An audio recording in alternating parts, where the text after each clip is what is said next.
now I see him. Okay. You good?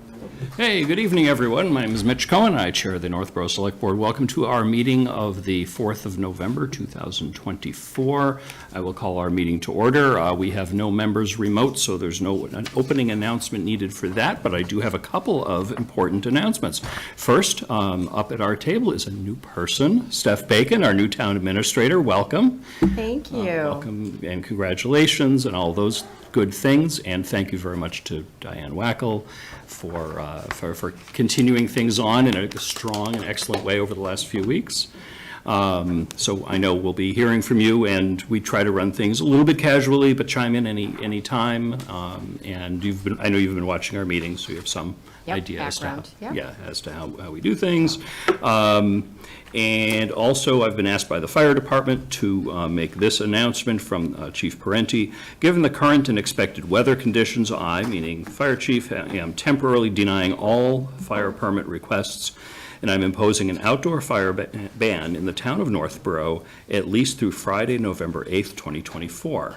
This includes fires associated with fire pits, chimneys, outdoor fireplaces, and cooking and heating equipment that is not specifically covered under 310 CMR 7.07, the open burning regulation. There's been information about this placed on the town website, distributed online and social media and email and all those good things.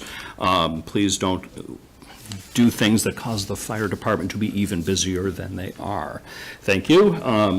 As always, oh yes, we are being recorded. Thank you very much for reminding me of that. That is something I'm supposed to do before all the meetings. We're being recorded.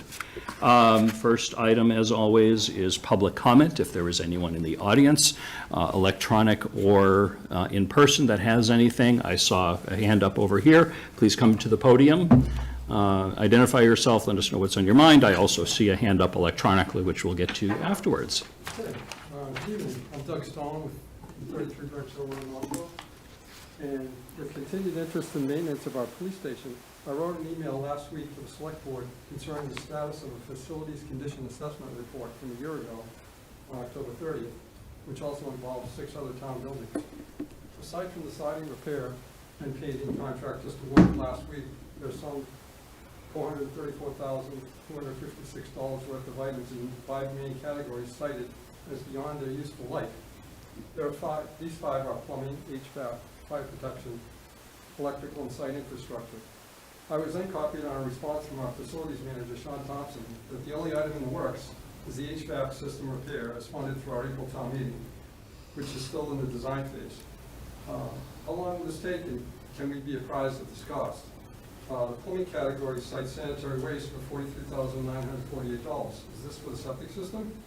If so, what is the advice of our septic servicer? What is the maintenance schedule? And I'll give everybody a copy of this. Sean also points out that he and Scott Shepard are working to identify which items pose the biggest risk to safety and operations. 3 years of neglect. It's going to take a long time, and will be funded dependent, he says.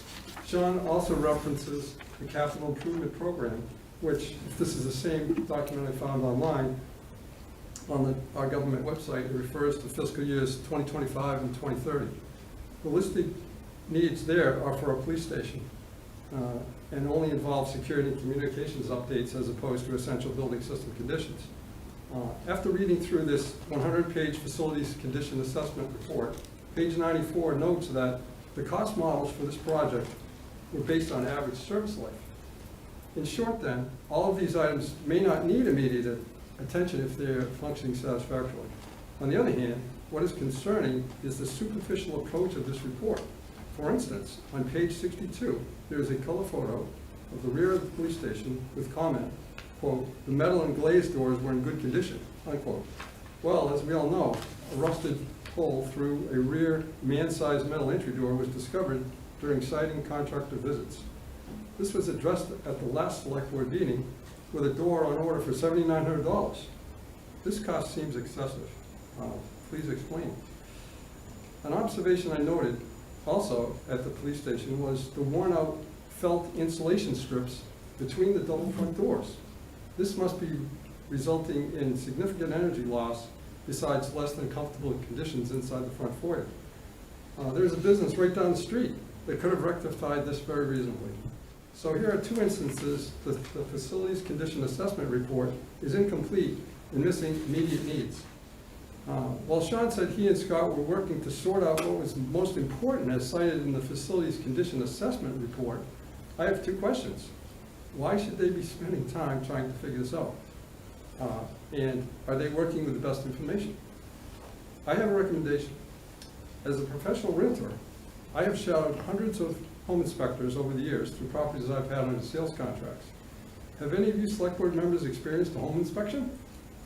Oh, yeah. Sort of. Doug, the rule is 3 minutes per person. Are you wrapping up? Yes. Okay, Yes, I am. thank you. While part of my job is to identify obvious safety and structural concerns for both buyers and sellers, I do not profess to be a licensed home inspector. Therefore, while on a home inspection, it is not unusual to see the inspector point out defective items that I could have seen if I knew where to look. The reason is that home inspectors have a systematic approach, as opposed to general scanning of a basement area, for instance. I have sold property to licensed contractors who have hired licensed home inspectors to evaluate all building systems in detail. So that is my recommendation. Have a licensed home/building inspector categorize hundreds of items into essentially 3 categories: satisfactory, unsatisfactory, and needs immediate attention. The needs immediate attention category is your to-do list. Thank you. Great, thanks, Doug. Just briefly, my suspicion is the facility assessment report that you're referring to was never intended to be as in-depth as a home inspection report. That was sort of a first pass that the DPW, after hiring the first facility manager, could take a quick look at all of the buildings and get the 50,000-foot view of big ticket items that are needed. And over time, Sean is learning quite a bit about the buildings. We've had a number of conversations with him. My expectation is, based on your email, is either Scott or Sean will be sending you something back through staff's office and should provide additional information for you. Okay. Thank you. Very good. And just a copy to you guys. And also, I put a suggested minutes here for Linda. Thanks, Doug. Thank you. Oh, Okay. thank you. Next up, I see Amy Paretsky has put her hand up. Amy, I'm going to bring you in. Amy, if you Hi, could can you hear unmute, me? identify yourself, let us know what's on your mind, please. Hi, can you hear me? Yes, it's not very loud. Owen, can you increase the volume of that? Can you try again, Amy? Or can you hear me better? I increased my volume, but it probably doesn't do Yeah, I anything have a from here. feeling it's something we need to do at our end. Okay, we'll try one more time, Amy? Okay. Much Is better. it louder? Yes, thank you. Okay. Hi. My name is Amy Poretsky. I live on 47 Indian Meadow Drive. I just wanted to speak quickly to an email that I also sent the select board today. I also want to note that I'm on the planning board, master plan implementation committee, and the design review, but I'm not speaking for any of those committees. I'm only speaking for myself. I'm also the co-chair of the Northborough Town Common Committee, which is an out-of-town committee. And I was made aware through the MPIC meeting that there was a consideration of picnic tables at the town common. The area, if you don't know which area, it's in the back. It's in the back loop over where the bricks are. The original pitch to the master plan was a rectangular paved area to house these tables. After some discussion and concerns were raised about the size of the paved area, the Master Plan Implementation Committee continued the meeting to wait to see a sketch and more details. In between meetings, there was a sketch emailed to the committee that showed a design that looked to be by the original designers of the park, Weston and Sampson. This plan showed a semicircle path with tables on small tees off the loop. So this was a change. It wasn't a rectangle anymore. Now there was a semicircle loop. I did reach out to the Town Common Committee for their opinion before the MPIC meeting, but at the next meeting, it was mentioned that the picnic table and bench idea was tabled and most likely dropped, so we never had a discussion on it. The Town Common Committee, though, did think the picnic tables were a nice idea, and they liked the curved path. It matched the original design, and it paved less of the area. Recently, I became aware that the project is moving forward again. There was a downtown walk between Mitch, Julianne, Scott, Charpentier, and Lori, and the decision was to go forward now with a rectangular concrete pad. It was mentioned today that that was due to cost. It took patience and 3 town meetings to come up with funding and then a design for the town common. The town common committee, residents, CPC, and staff worked together nicely. Everything was well thought out. It's now concerning that there will be a rectangular concrete pad poured in the back area of the common. Has anyone seen a sketch? Do we know the size? What is the cost comparisons of the 2 designs? I understand the tables have been ordered, but hope there's more outreach and review of the design of the concrete pad. This will be a new feature in the park, and we hope it's complimentary and carefully placed. I was concerned that there would be a concrete truck needed to pour the pad, but was told today there wouldn't be one, so I just want to double check on that. And to me, that's important because we won't want to ruin the grass or the new sprinkler system that was just installed. If it's not being poured by a concrete truck, I was curious how it will be poured. Will it be done this fall? Who makes the final decision? In the end, maybe the T would look better than the curve, but I would like to see the design, and hopefully the select board or somebody else can also review it, just to get their opinion on the new design. In my opinion, I'm just concerned that too much of the green space in the back could possibly be paved. But I don't know because I haven't seen any of the details yet. I did send an email today, and I'm sure we'll probably get a reply back from Scott, but I just wanted to update the board on my concerns. Thank you. Thank you, Amy. Thank you. You know, just basically on that, yeah, Julianne and I went out with some town staff to look at different options, and the curved version that was, I guess, in the original town common design was going to be pretty expensive and would require a concrete truck to drive onto the common, which would have been some challenges. So this is really the minimal amount of concrete that's needed. I haven't seen a sketch. You know, we talked about it, and I imagine we will. So will we see a sketch? Lori, I see Scott. Scott Charpentier is here. Scott, if you had some information on that, you're welcome to. I know you weren't expecting that, this question this evening. Oh, no, certainly, I'm happy to respond. So we did prepare a sketch. We sent it over to our paving contractor for pricing. I received an email from them this morning that they're waiting on a quote from their sub for the price of the work. It is a T shape, not a large rectangle. Our goal was to utilize as little concrete as possible. One of the provisions we spoke to the contractor on construction methods was tracked small equipment only on tracking pads to access the location. Perfect. All right, thank you. So when you have that, you can send it out, and so any curious board members can take a look, and obviously Ms. Paretsky is interested too. Would be great. Thanks, Scott. Happy to. Are there any other members of the audience that wishes to have public comment?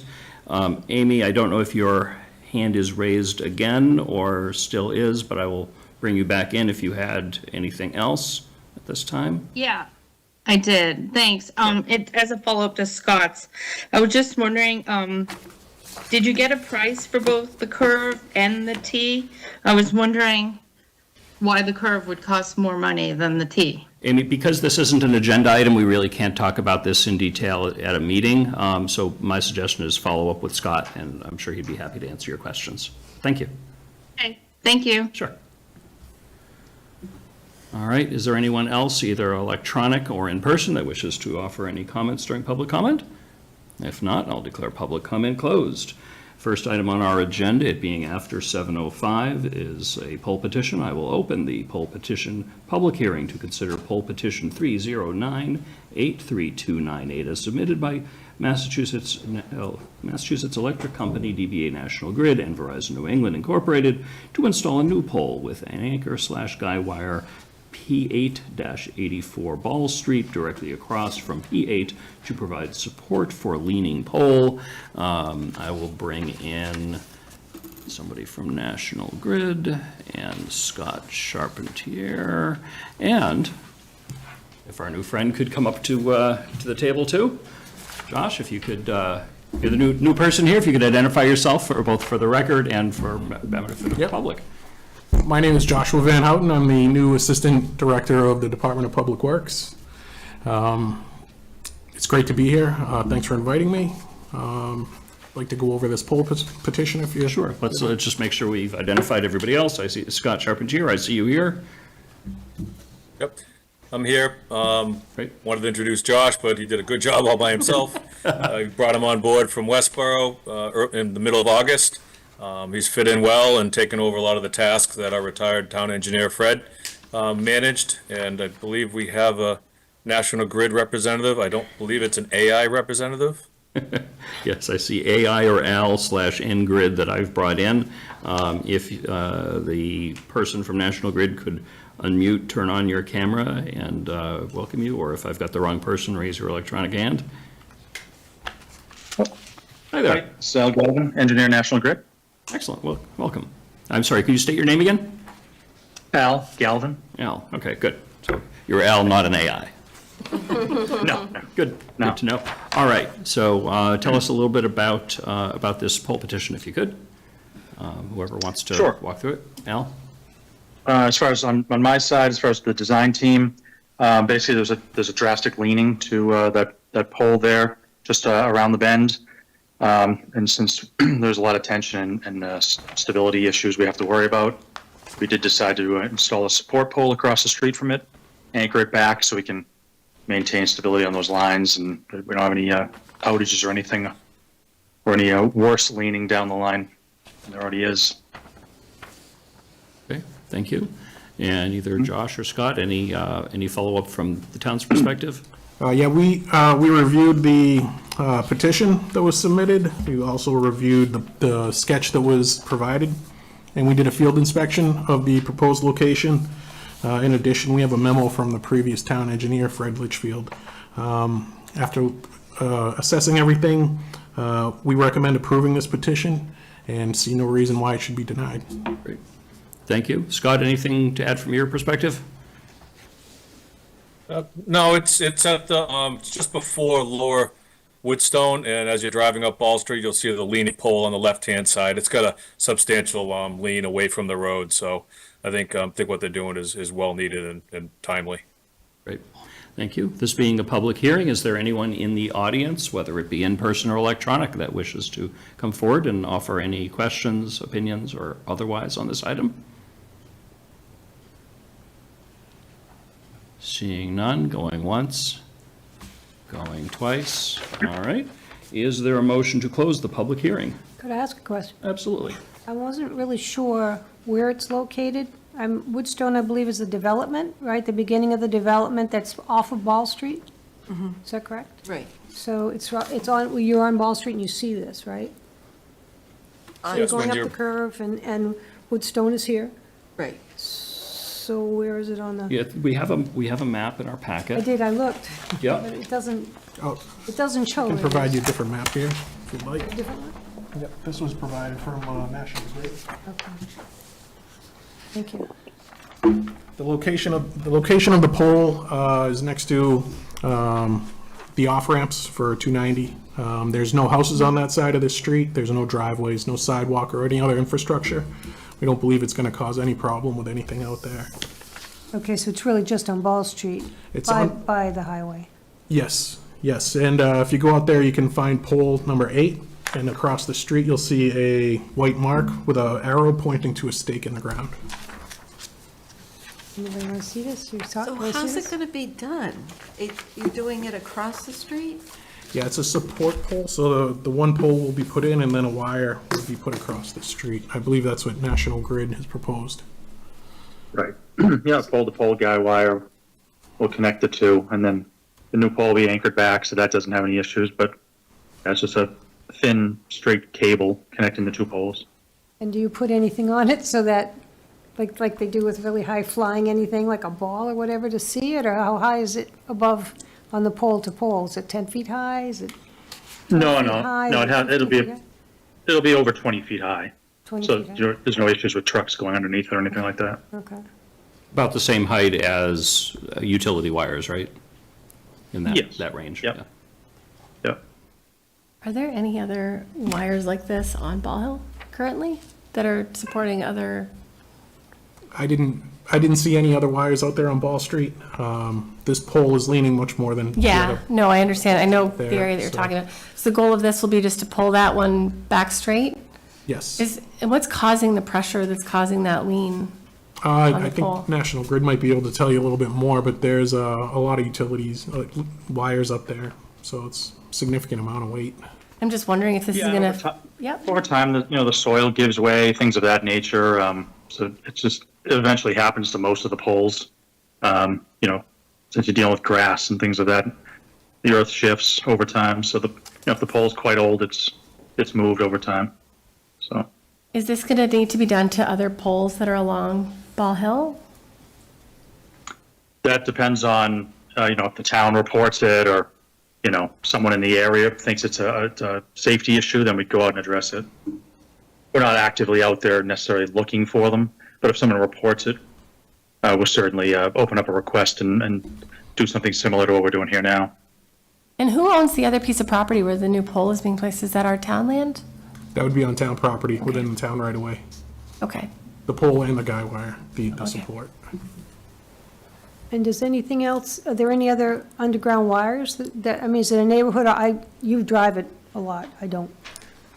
Are all the neighborhoods with underground wiring? Is Woodstone underground? I think so.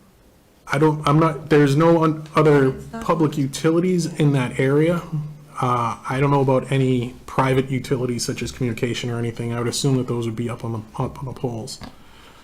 Woodstone is underground utilities.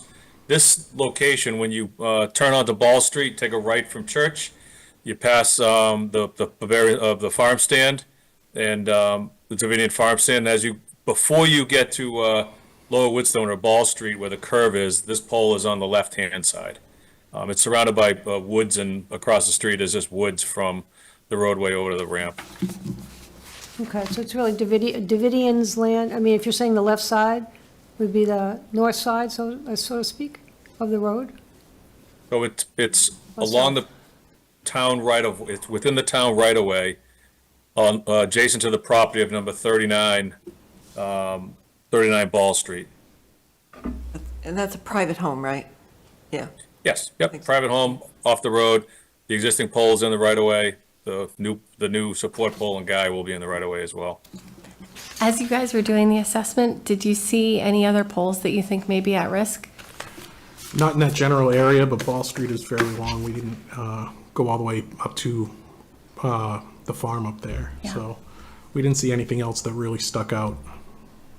There are other poles performing this support activity, if you will, in town, right? We've seen some. National Grid might be able to Al? give you, Al, can you confirm we have other poles in town that perform a similar function already? Oh, yeah, I'm sure. I didn't, obviously scout the area or anything, but, yeah, it's pretty common. If the town or, maybe in the butter believes there's an issue that could become a safety risk, it happens town to town. So we'll go there and try to either anchor it where it is or add these support poles across the street, things of that nature. Julianne, I believe you see some as you're driving up Green Street, heading toward your home. They would guy some poles to trees across the street. You've probably seen a few of those wires, kind of, I think, before Shunda's Field in that area. Those look pretty good, I think. Yeah, they do the job well. I don't really care for guying to a tree, but it's not my guideline. Yeah, the tree guides are actually something they're phasing out. As we go along and do our work, if that's a part of the job that we're currently working on, we'll try to get a support pole in there to replace it and get it off the tree. So you'll see less and less of that as we go along. Oh, can I bring up that question then on Brigham Street by the Brigham Street Cemetery? I think there's two wires that are on trees that go to the houses. Is that would be something that you would do though, right? If it's called in, if a work request is called in and, if someone has an issue with it, like I said, we're not out there, just looking for that in particular. But if we're out there doing other work and we see it, we'll look to replace it. Okay. Julianne? Yep. When do you think you'll get started? Yep. The petition, That I would know. Oh, okay. the petition says that they would get started within, I believe it's within a month. I'd have to, I think I saw that, yeah. Yeah. Or approximately 2 months after the public hearing? yes, that's correct, 2 months. So January. before, yeah, well, before a real winter sets in, that's good. And I assume that none of the abutters objected to this. There's really only one abutter, and they're not here today, so apparently they don't have any objection. Okay, thank you. Great. Any other questions from the board or anybody else before we entertain closing the hearing? Is there a motion to close the hearing? I move the board vote to close the public hearing. Second. Motion made by Lisa, seconded by everybody. I will give it to Julianne. And any other, well, there's Matt. no debate on that, really. All those in favor of closing the hearing? All right, I see that as unanimous in favor. Hearing is now closed. Is there a motion on the petition? I move the board vote to approve the poll petition 309-83298 as submitted by Massachusetts Electric Company, DBA National Grid, and Verizon New England, Inc. Second. Okay, motion made by Laura, seconded by Mike. Any discussion? All those in favor, say aye. Aye. I see that as unanimous in favor. Thank you very much, Al, Scott, and Josh. Pleasure meeting you. Thank you, have a nice night. Very, very, very good. Continuing on. We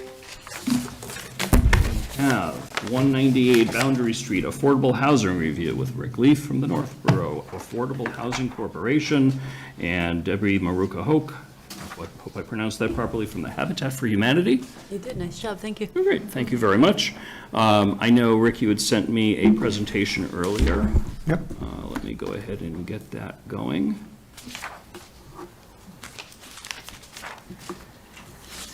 Presentations tonight.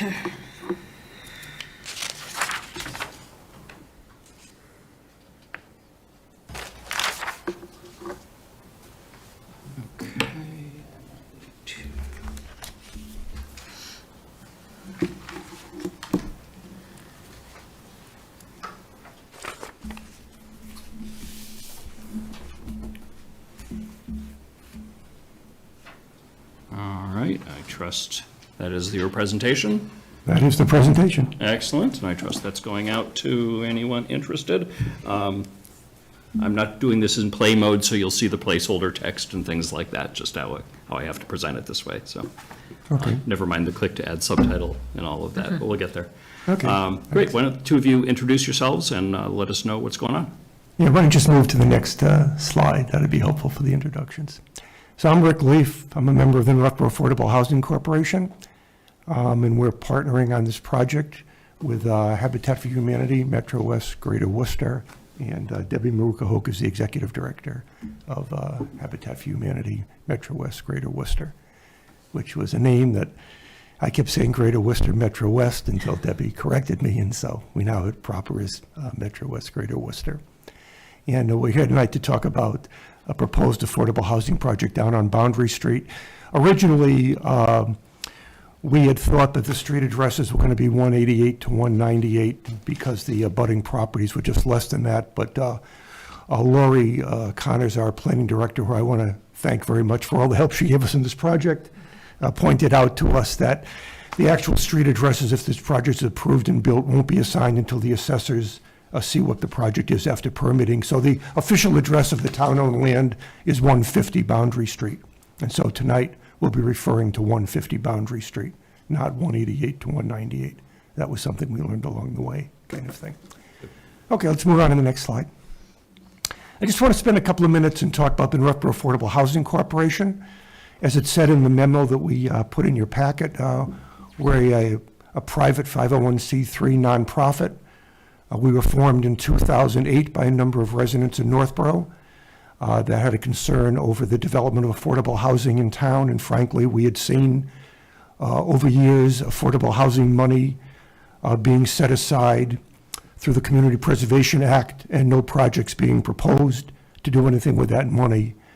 And we felt that we needed a group of people in town to at least analyze what the opportunities might be over time, and then to advocate for the creation of affordable housing and the use of some of these community preservation funds to offset some of the cost of doing the affordable housing. We're basically a volunteer organization. There are 5 of us. The residents on the board have changed over time, but right now the board size has been 5 people, and we have 5 people right now who volunteer the time. There are no paid employees, there are no paid staff. We're not a development organization. We partner with organizations that do development, but we sort of get in the middle of the projects. We find opportunities, and we work with the town and developers to see if we can create really small affordable housing projects in town to continue to increase our size of affordable housing in town, which is counted on our subsidized housing inventory and helps us to offset market rate housing that's being built in town. We'll talk a little bit about that in a minute. So basically, historically, we've been able to add 9 units of subsidized housing inventory, affordable housing, to the town since 2014. We did a project down on Center Drive at the Housing Authority development there. That's where our senior center used to be, a small building on that front of that property on Hudson Street. And when the new senior center was built and moved down to where it is now, that building became vacant. The town had no use for it, and we worked with the Housing Authority and the State Department of Housing, and they agreed that'd be a good spot to put some more affordable senior rental housing, which exists at that Housing Authority site. The state felt the building would not be useful for that, so we worked with the Housing Authority to have that building demolished, and then we worked with an architect and a developer and had another building that looks like the other units there and created 4 units of senior affordable rental housing, which opened in 2014. So this year we're celebrating the 10th anniversary of that building. We contract with the Housing Authority to manage the property on our behalf. We don't own the land. We have a 50-year land lease with the state, and we pay a nominal annual lease fee to the state. And we're the landlords for that building, but the Housing Authority manages that on our behalf. That was our first project. We followed that up working with Habitat for Humanity. We developed a partnership with them around 2015. And about that time, Trinity Church owned 2 buildings next to their parking lot on Main Street. One was the historic Gale General Store. They were interested in selling those buildings and looking to see if affordable housing could be put in there. So we struck a deal with the church to acquire that property and a partnership with Habitat for Humanity to go in and basically completely renovate the interiors of those 2 buildings and install 2 condominiums in one building and 2 condominiums in the other, which were also counted on our subsidized inventory. And Habitat worked with the state to get those 4 units included on our subsidized housing inventory. It was a wonderful community-based project. We had students from Assabet Valley Technical High School and Algonquin Regional High School working along with the volunteer labor from Habitat to complete those projects. They came out in a beautiful manner, and sort of the icing on the cake was the year they were completed, we won the Preservation Massachusetts Award for Best Adaptive Reuse of a Historic Building. So the town has gotten a lot of benefit from that project. Plus, it was our ability to develop our first good working relationship with Habitat for Humanity. And since that time, we've done 2 other small projects. There was a condominium on Hitching Post Lane that was in foreclosure. The bank eventually decided to donate that unit to Habitat for Humanity. The town committed some community preservation money to Habitat for Humanity, and they restored that and sold it as an affordable unit, added that to our inventory. And then just recently, you probably recall, we were before you last year asking for some community preservation money to take a unit down on 174 Boundary Street, which Habitat had originally built back in the late 1980s, but back in the time, that unit never went on the subsidized housing inventory. The owner of that unit wanted to have Habitat to continue to be able to sell that to another affordable family. So with some community preservation money, they renovated that unit. They're currently working with the state to get the final approval to market that, and we expect that to be complete shortly, and that unit will also be added to our subsidized inventory. And I think, Debbie, you've got an update on that also? Yes, actually, so as a side note from this project, I've got the comments back from EOHLC, and we'll have a revision out to you within the next week or two to update it. We had some back and forth around the maximum sale price for that unit, and they wanted to lower it by about $25,000 from what we had proposed. So those updates are in process. I'll send it around once more for review, and then we should be able to market that and start family selection. Once that's complete and the family is selected, and I think that's been finalized, that unit will go on to the subsidized inventory. So that will now make 10 units that the Affordable Housing Corporation, we haven't built or done the work ourselves, but our job is to be in the middle of these projects, to find opportunities, to find partners, and to work with the town and the partners to get these things to happen. So based on the joint efforts of the community, our nonprofit, and now Habitat for Humanity, we've been successful in adding units to the inventory. So that's kind of an update on kind of who we are and where we've been. I'll just stop here for a second. Mitch, do you want us to sort of go through the PowerPoint, then take questions and comments, or do you want to stop as we go? How would you like to do that? How would the board like to proceed? Doesn't matter to me. I just have one question. What is EOHC? I'm so sorry, it's Executive Office of Housing and Livable Communities. It's Remember- the State remember Housing Secretary. Remember DHCD? Department of Housing Community Development? That used to be the State Housing Authority. When Governor Healy took over, she changed the names of all of the departments. So DHCD is now EOHLC, the Executive Office of Housing and Livable Communities. Okay, thank you. I think I would like to ask a question, since we're going to do questions first. You talked about, and this is the unit on Boundary Street, that it's been a while since we talked about this. I think you, just to get clarity in my head, I think we ended up, we was buying it, or you bought it with affordable housing money. I think, was it $491 that you paid, do you remember? I think it was $330, actually. That we Oh, it was paid to buy it. $330, so it was far less than what we thought it was going to be. Okay, that's good. But then you said something about lowering it again, so how does that work? So, in order for the unit to go on subsidized housing inventory, Habitat has to put in an application on behalf of the town that identifies the specs of the unit, the maximum price that we will sell it for once we select a family, and then the town's investment in it. So we purchased it from the owner, and then went in to do renovations. But when Habitat sells a home, we don't sell it based on our purchase price or on our development price. We sell the home, the price that we sell it to the family for is 30% of their income. So we set the sale price on the home based on the family that is selected. So that final sale price is never determined until we have a family in place. Okay, so and that's when you reduce the amount, because it's the family's income that actually sets the price. No, so the Executive Office of Housing and Livable Communities sets a maximum. So as we are marketing, the house can sell for no more than that. Once Habitat selects a family, it almost always sells for less than that. Okay. So it's really the determination of that maximum sale price is a combination of factors of current tax rate, current interest rates, whether there's a condo fee, et cetera. So all of those things go into the calculation. And so the interest rate that Executive Office of Housing and Livable Communities. That's why I call them HLC. But the interest rate that they wanted to use for that calculation was a higher interest rate.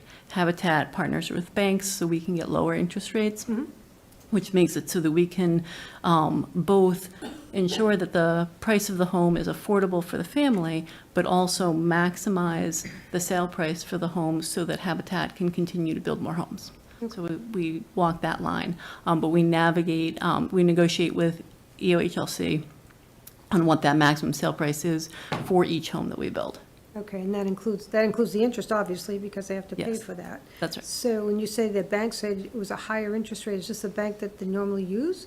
Or do they shop around, or how do they actually come up with a bank then? So EOHLC there's some room for negotiation in the conversation. They typically base it on Freddie Mac plus 1/4%. So depending on, so it changes every day. So if I submit an application to them, which I did in this case in June, and it gets to their queue and they're reviewing that application in September, that the current interest rate will have changed. And if, Habitat knows that we can partner with the bank to get a lower interest rate, we try to negotiate with them. Okay. But, so in the negotiation this time, we are using today's interest rate from Freddie Mac. Which is? So plus the 1/4%, it's 6.97. Okay. Well, that's kind of 2000 prices, I suppose, interest rates. Yes, and in the end, the interest rate will be, whatever it is at the time that the family closes on the home. So the only thing that this does is set the maximum so that this unit will sell for no more than that price, regardless of what the interest rate or what the, down payment is from the family at the time. Okay. And just a informational question. What happens to that loss that you invest into it that has to be negotiated downwards to be able to work into the 30%? Is that something that your organization can use as a, say a deduction on the taxes, or you don't pay any taxes, so there's nothing to deduct, or? Right. It's pretty much just a wash? Yeah, so that's why we do our fundraising. That's why we partner with the students to come out. They, give donation of time and labor, and we get gifts in kind from foundations, but it's all a part of it. So Habitat subsidizes every house that we build. They're always sold at a loss to us. Okay. And so we do our fundraising to make up that difference. Okay. All right, great. Thanks so much. And to that point, Lisa, I think you'll see later on, we talk about the proposed cost of these projects and what Habitat's contribution is going to be. It's not just dollars. It's basically the combination of the value of volunteer labor, the expected value of in-kind donations of materials and parts, and then some fundraising.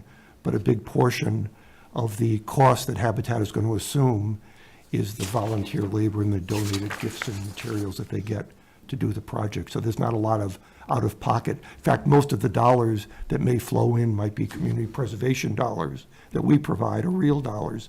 The rest of it is how they're able to do projects at very little cost to them. Okay, so more sweat equity, pretty much. And gifts in kind. Yeah. Funny story, when we did the two houses on Main Street, the Northwood Historical Society was concerned about what the Gale store was going to look like from the street. And we confirmed that it wasn't going to change at all. It turns out that it needed new siding. The two houses both needed new siding. And the siding that happened to ship in was a tan color. And so they put the siding up, and it wasn't an hour after the siding went up, I got a call from the president of Historical Society. She said, I thought you were going to keep the view. And I said, they're going to paint it white. Don't worry. But the point was, it didn't cost any money to get the siding, kind of thing. So, Well, I'm sure everybody appreciates all the work that you All right, we ready to continue on? yeah, so let's move on to the next slide. Okay. Just want to talk about our situation of affordable housing in Northborough. We're interested in affordable housing from two standpoints at our nonprofit. One is trying to maintain our ability to stay at over 10% affordable in Northborough, so we're not subject to large affordable housing developments we don't want. And also, we just feel there's still a need for that and that families can benefit from having affordable housing. So we want to do affordable housing for both standpoints. But as we've worked with Lori over the past year, we've been concerned that our affordable housing percentage in Northborough has been declining. It was over 11% at one point. It's currently at 10.28%. And as long as more market rate housing is built in town, and that is still happening, at a continuing rate, at some point, we're going to fall below the 10%. And so we feel the time is right to at least add some level of affordable housing back in the town of Northborough, and opportunities are presenting themselves to do that. And so we're going to be talking about part of that with you tonight and briefly explaining something else we're working on, kind of thing. As it said in the memo we sent you, we have an application in front of this, we're going to be presenting to the CPC to create 14 units of affordable housing in Northborough. 6 in this project that we're going to be talking to you about tonight. And we've also been partnering with the Housing Authority, and they've been working with the State Department of Housing, EOHLC, and they have the green light to go forward and construct another building on their property to create 8 units of affordable veteran rental housing.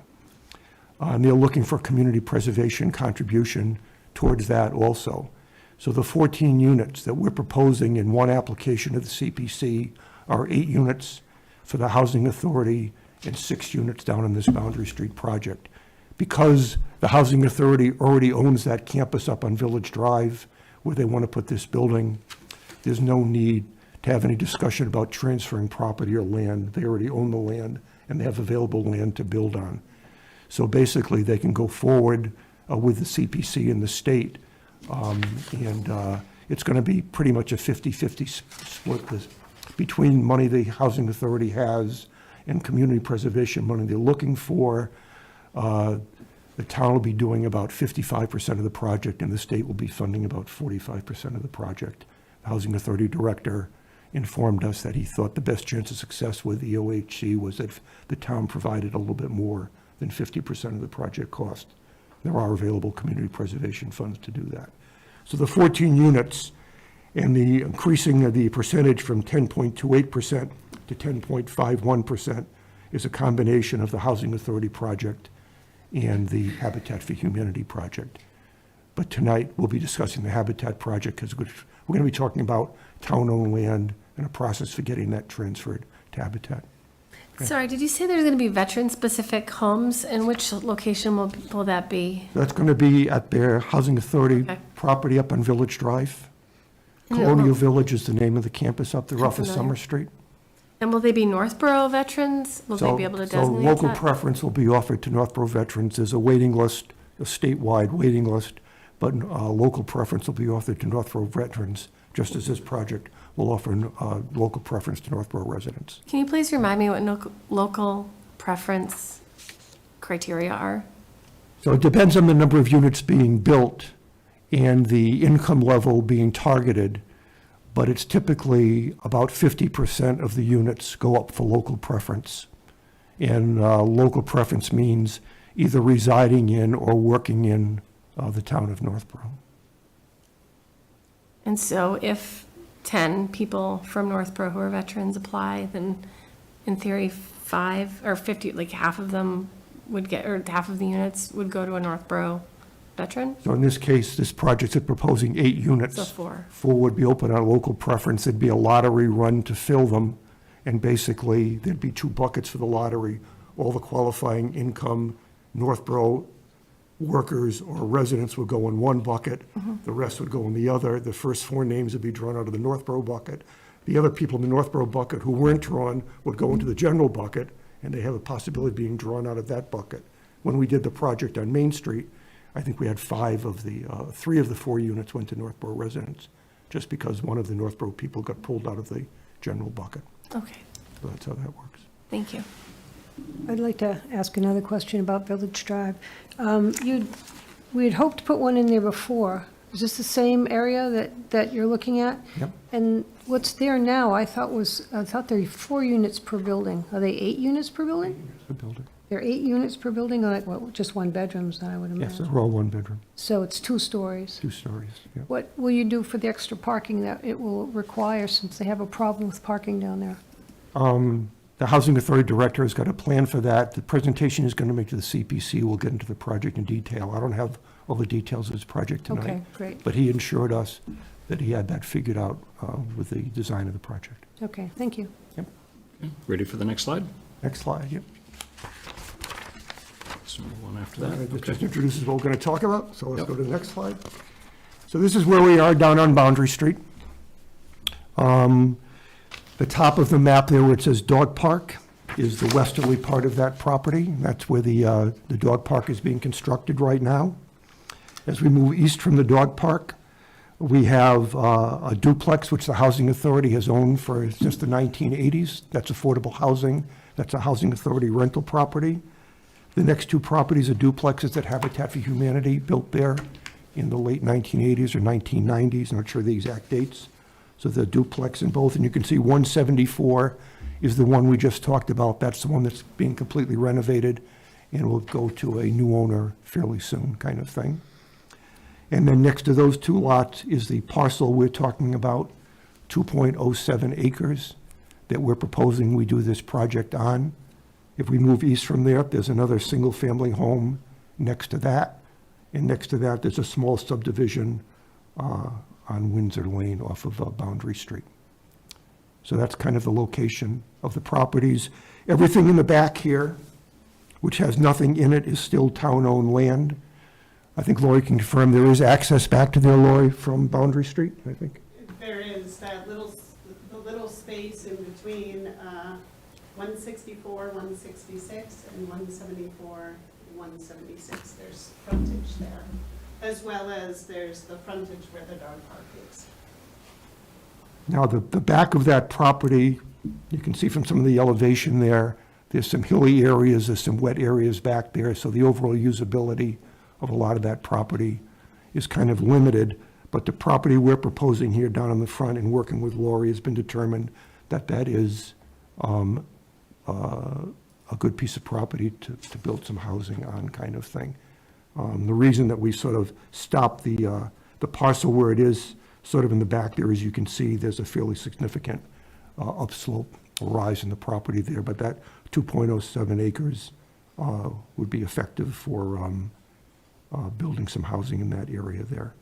So that's the lot that we're talking about here, and that's how it fits in to the rest of the property. Can I ask a quick question, please? Yep. Is this going to impact Coyote Trail that runs back there? No, Okay. that trail is in the very, very back of And the you can property. still access it from the same spot up on Boundary Street? Yes. Okay, thank you. Yep. Okay, let's move on. At this point, I'm going to turn it over to Debbie, and she's going to talk a little bit about the actual project itself, how it was designed, what's being proposed here, and after that, we'll talk about the cost of the project. So the proposed design is a shared driveway with 3 duplexes in sort of a peace sign shaped lot. So the 2 duplexes on the left and the right would each have 2 units that are 4 bedrooms, and the duplex in the center would have 2 units that are 2 bedrooms each.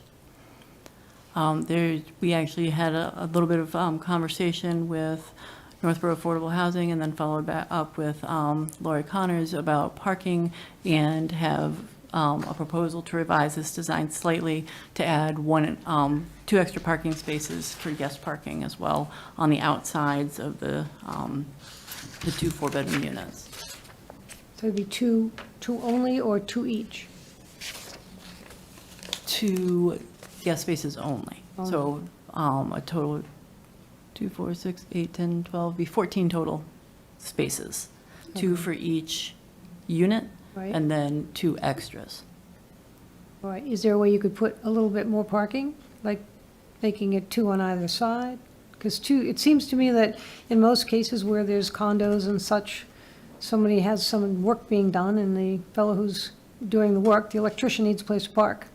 So he's in a spot that now it's down to 1, or if there's anybody else who has other work being done in the unit, now you'll have both places being taken up by workers.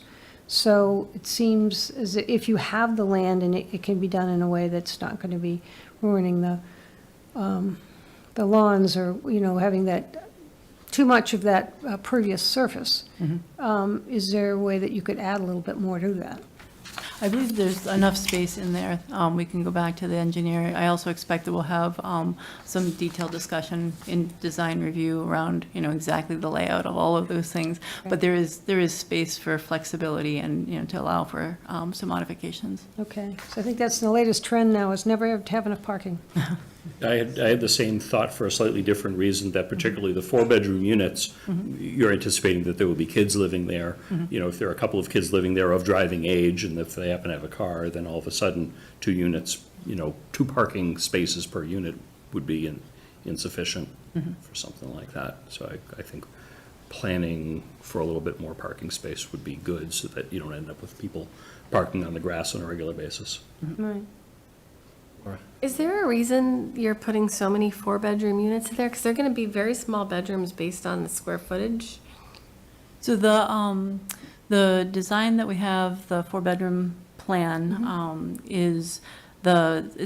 we call it our standard plan. It's one that we've built 9 different times. It's the bedrooms inside the units they feel roomy and sizable. Okay. We do have 2 of these under construction. We have 3 of them under construction, but 2 of them that you could actually walk through and see the rooms right now. And I'd welcome anyone from the select board to come out and see the ones that we have in Worcester, just to get a sense for them. But they are designed to use every available space within the home. So the reason that we typically do a 4-bedroom is it's 3 bedrooms on the second floor, which is the most requested size for the families that we have as applicants, but there is a bedroom on the first floor that is made for aging in place. Okay. So that first floor bedroom very often is used for families, younger families, as a flex space, an office, a TV, extra TV room or whatever. But it is there and able to accommodate first floor living. So there's a full bedroom, full bathroom on the first floor as well, to make it so that, as if people, as they age in place, Yep. need that single floor. Got it. Thank you. In general, what size rooms? Are they like 12 by 12s or 12 by 10s, or, do you know? I don't. Okay. I would tell you, I would give you a guess just from walking through, but I'd rather look at the plan to We can say. follow up with you after the fact. and Yeah, give you we that can do that. information. All right, thanks. One thing I'll mention here was that we came before you last year just to talk about this in general. One thing we did not know was whether we could get water and sewer into this project. The water and sewer is Marlboro's water and sewer. At the time, the dispute between the towns had not been resolved. Dispute has been resolved, and in June, Marlboro did confirm that this project could get water and sewer, which allows for this type of a development. Had we had to put wells and septic in here, it would have been a much smaller development and maybe not worth doing, but now that we can have water and sewer connections, it makes it a more viable project. And part of the reason we're trying to move this along, if we can, is we don't want Marlboro to change their mind. So we'd like Would to- it be a long-term lease with Marlboro, like you do with land, or how would they actually take, because we give the land to your organization, so, Once the water and sewer connections are in place, they're in place. the connections are in place, but how's it built out?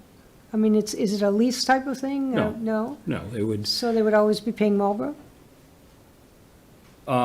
they would be, I don't know how it would actually work, because you have some of those with the other units that are, the other affordable units are on the street, or are those No, well and those are on septic Those and are well well. and solid. That's too Is bad. Scott still on? Could Scott speak to how I that don't would think- work? I think they would pay water and sewer to the city of Marlboro, I think. Yeah.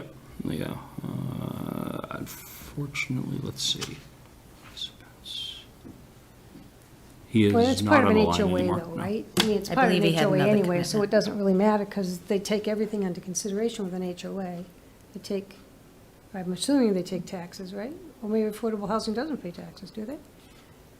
No, Real they pay estate tax. taxes? Yeah, Well, they they pay real estate taxes. Okay, yes. so an HOA is usually, it's got the tax, it's got the lawns, it's got the garbage, it's got the water. So these, as condos, will each have their own water sewer bill, billed to the Oh, just homeowner. directly? Yep. Mike? Just a question. So is there a requirement or a reason behind making duplexes and say not single-family residence? It maximizes the amount of housing that we can put on the lot. So by doing a duplex, as opposed to 6 single family units where we're using less space for each of those homes, so you don't have the setbacks in between the houses, and the amount of space in between them. It's also a little bit more cost-effective from roof lines and materials to put the two together. And if we went to one size larger and did a triplex, you then run into the need to put in sprinklered systems. So with the duplexes, you get the biggest return on investment without incurring those additional costs. Okay, so like the old, like our first house, Pine Haven neighborhood, 3-bed, 1-bath ranch on a 1/4 acre lot, right? If you do the math, that would be 8 of them if you use the whole thing. That's not cost effective anymore? You have to do the duplex? It's more cost effective to do the duplex. Okay. Laura? Do the 4-bedroom units have, when we're talking about keeping ourselves above the 40B threshold, does the number of bedrooms or multifamily have a greater percentage of, or is it just a house is a house? It doesn't matter how many people are living in it? It's a unit. Okay, thank you. So the one-bedroom veteran apartments the housing authority wants to build will each count as 1 unit. Okay. And each of these duplex units will count as 1 unit. Okay, thank you. Ready to move forward? Okay, I'll let Debbie talk about these also. These are pictures of things that they've built and are using as models for this. Once again, these will have to go through permitting, through the zoning board and the design review. Not to say there won't be questions or modifications requested, but this is the general idea of what they're proposing. So this is a sample of 2 bedrooms in a single unit. So there's a 2-bedroom duplex that we built in Worcester. It has 1 unit on the first floor and 1 unit on the second floor. The next slide is a drawing of 2 4-bedroom duplexes side by side. So it's each of those has an up and a down. In the 2-bedroom duplex, the basement is shared with an allocated area for each unit, so there's room for storage. In this one, the basements are completely separated, and for each unit. So this proposal will have 2 buildings somewhat like this and 1 building somewhat like that. That's right. Okay. And once So those- again, sorry. that'll be dependent on input that happens during the permitting process also. So the full unit size of this Auburn example is 3,000 square feet? The Auburn example, yes, sorry. Okay. It says 1,560 square feet per unit, so I'm Per guessing. unit, so okay. 3,000 square feet, Okay, yes. thank you. Yep. Okay, Okay, so this one talks through the phase 1 portion. So the proposal is to split the construction of the full project into 2 different phases. Each phase will take approximately a year. In the first phase, we would do the majority of the site work, all of the water and sewer connections, as Rick mentioned. We have the approval right now. We might as well make those connections right now. And we would put in all 3 foundations so that after completing 1 unit, we didn't then have heavy equipment on site with a family living there. So in order to split it into 2 essentially equal parts, we would do all of the site work up front and all the excavation, and then build 1 of the 4-bedroom duplexes. And then the next slide shows phase 2, in which we would build out the 2-bedroom duplex and the second 4-bedroom duplex. And by splitting it that way, the costs for each phase are approximately equal, and we can spread the work over that 2-year period, complete it all within the 2-year period, but be able to navigate having have 2 families on site while the rest of the construction is going on. so the application we have before the CPC, which we'll be reviewing with them on the 5th of December, is basically asking for $400,000 of community preservation money to do this phase 1 and alerting the CPC that we'll be back for town meeting 2026, asking for $425,000. There is community preservation money in reserve for affordable housing. Affordable housing is the one aspect of community preservation spending in Northborough that's gotten the least attention. So there's the most money built up in reserve for affordable housing. And this is a good opportunity to take some of that reserve money, plus some of the new money that's coming from this year's allocation, to offset the cost of this. And we can talk to the CPC about how much of new CPC money they might want to use and how much of the reserve they want to use. Do they want to save any of the reserve to offset the cost of the project next year? But from a timing standpoint, we're coming before you tonight first to get a feel and hopefully an approval at some point for the transfer of the property to Habitat. If in fact the town is not willing to provide a donation of the property, then the project doesn't work and there's no sense asking the CPC for the funding. So two things have to happen. This board needs to support the project and be willing to have a warrant article in front of the town meeting next year to approve the transfer of the property, and the CPC has to agree to fund $400,000. If both of those things are agreed to, there'll be two warrant articles on the floor of town meeting to make this particular part of our application go. So if I understand that you're asking the taxpayer to give the land and $400,000, Plus another $425,000 next year. plus another So 825 on 425. the property. Yeah, so basically what you're doing is your 25 is your contribution now, right, NAHC? So the next year we're doing the 425. And what's important to notice is that the majority of the money is coming from Habitat for Humanity Yeah. in both phases here. So they'll do another 975? So you're gonna do 18, 19 something, 1940, Yeah, so it's 1950. 975 for the first phase and 875 for the Second. second phase Okay. from Habitat. All right, and do we have a value on what the 2 acres are worth? Do you know? At this point, we don't. That's something that we can get. Yeah, we should probably Yeah, know, we should I would probably know like what to the know value how of much that it is is. before we go, oh, yeah, Before we no give something problem. away, we gotta know how Yeah. much it's worth. Yeah, I mean, so What it's zoned for, like what, oh, it's town-owned now, but it's what town-owned is- land, because it's an affordable housing project, the zoning, I think, doesn't come into effect in the same way. Is that, am I right, Laurie? Just go to there. Great, thank you.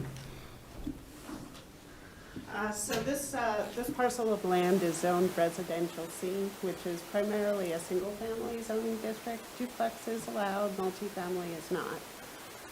So they would have to get a comprehensive permit in order to fit this number of units on this parcel plan.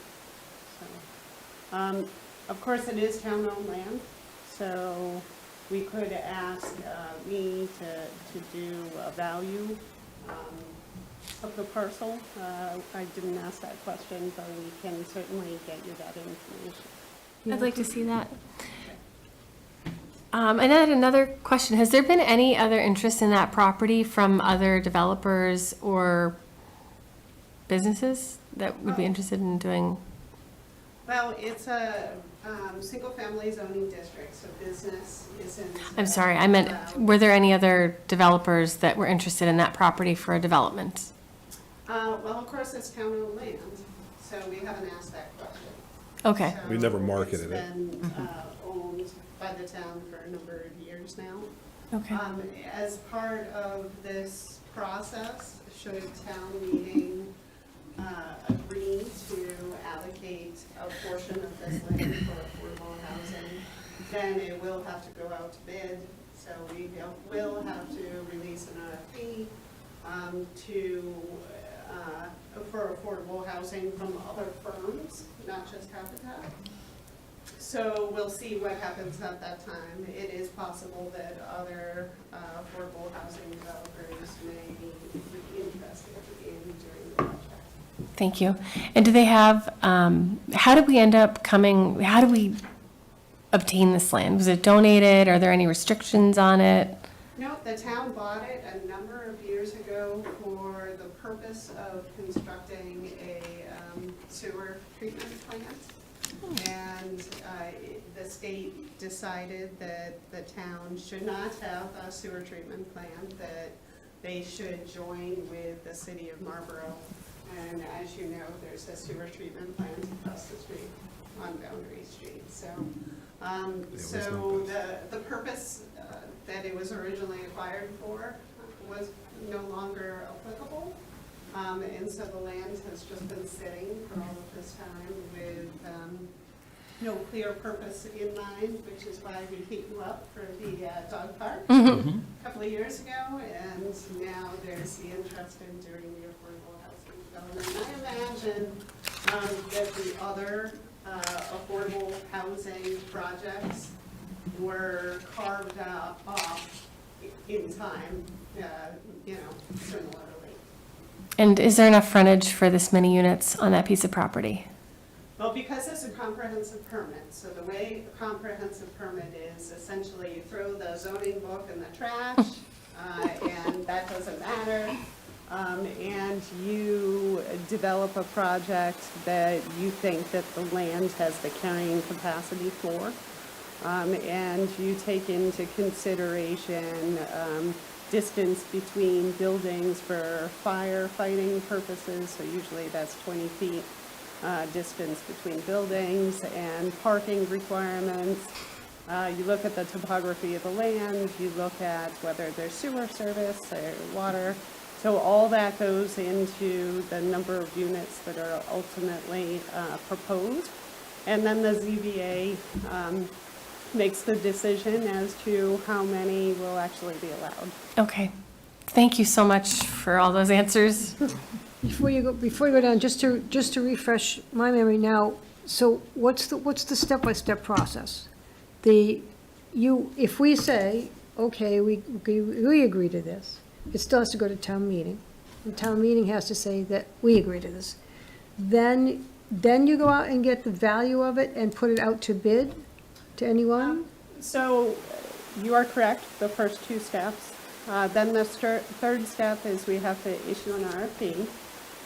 So we would have to draw up an RFP that says that, hey, we're interested in selling this land for affordable housing purposes. Give us your proposals. So then we'll get the proposals. We'll select the winner. And then there's the whole permitting process. So the land is donated, or I assume it will be donated to whoever ends up developing it. And then once they have acquired the land, then, or not necessarily, actually, we could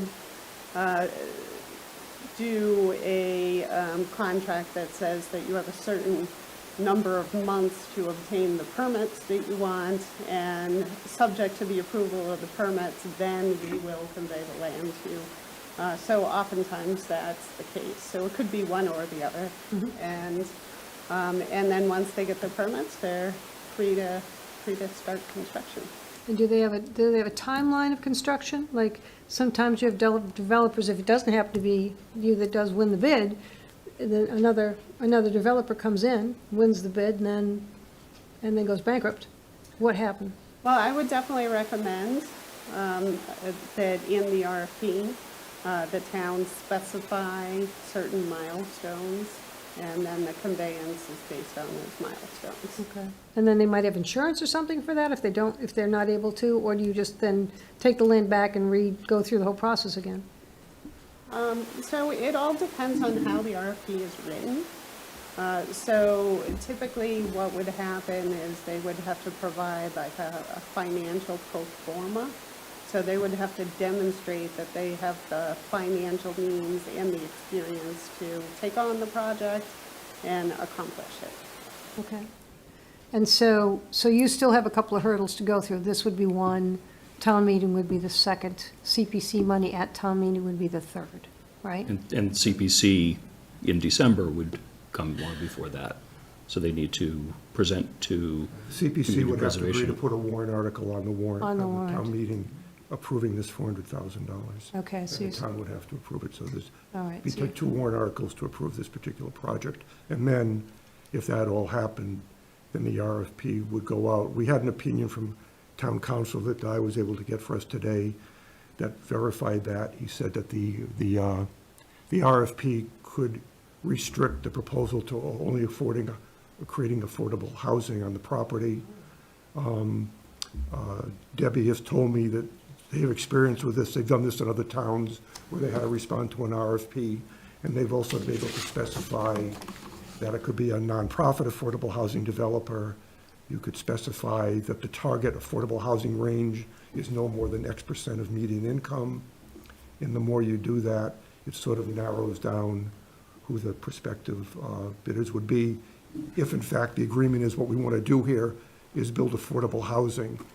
If the value of the property comes back and your thinking is maybe it's better to sell it and put up market rate housing, then these numbers we showed you before, going from 10.28% affordable to 10.51, go the other way.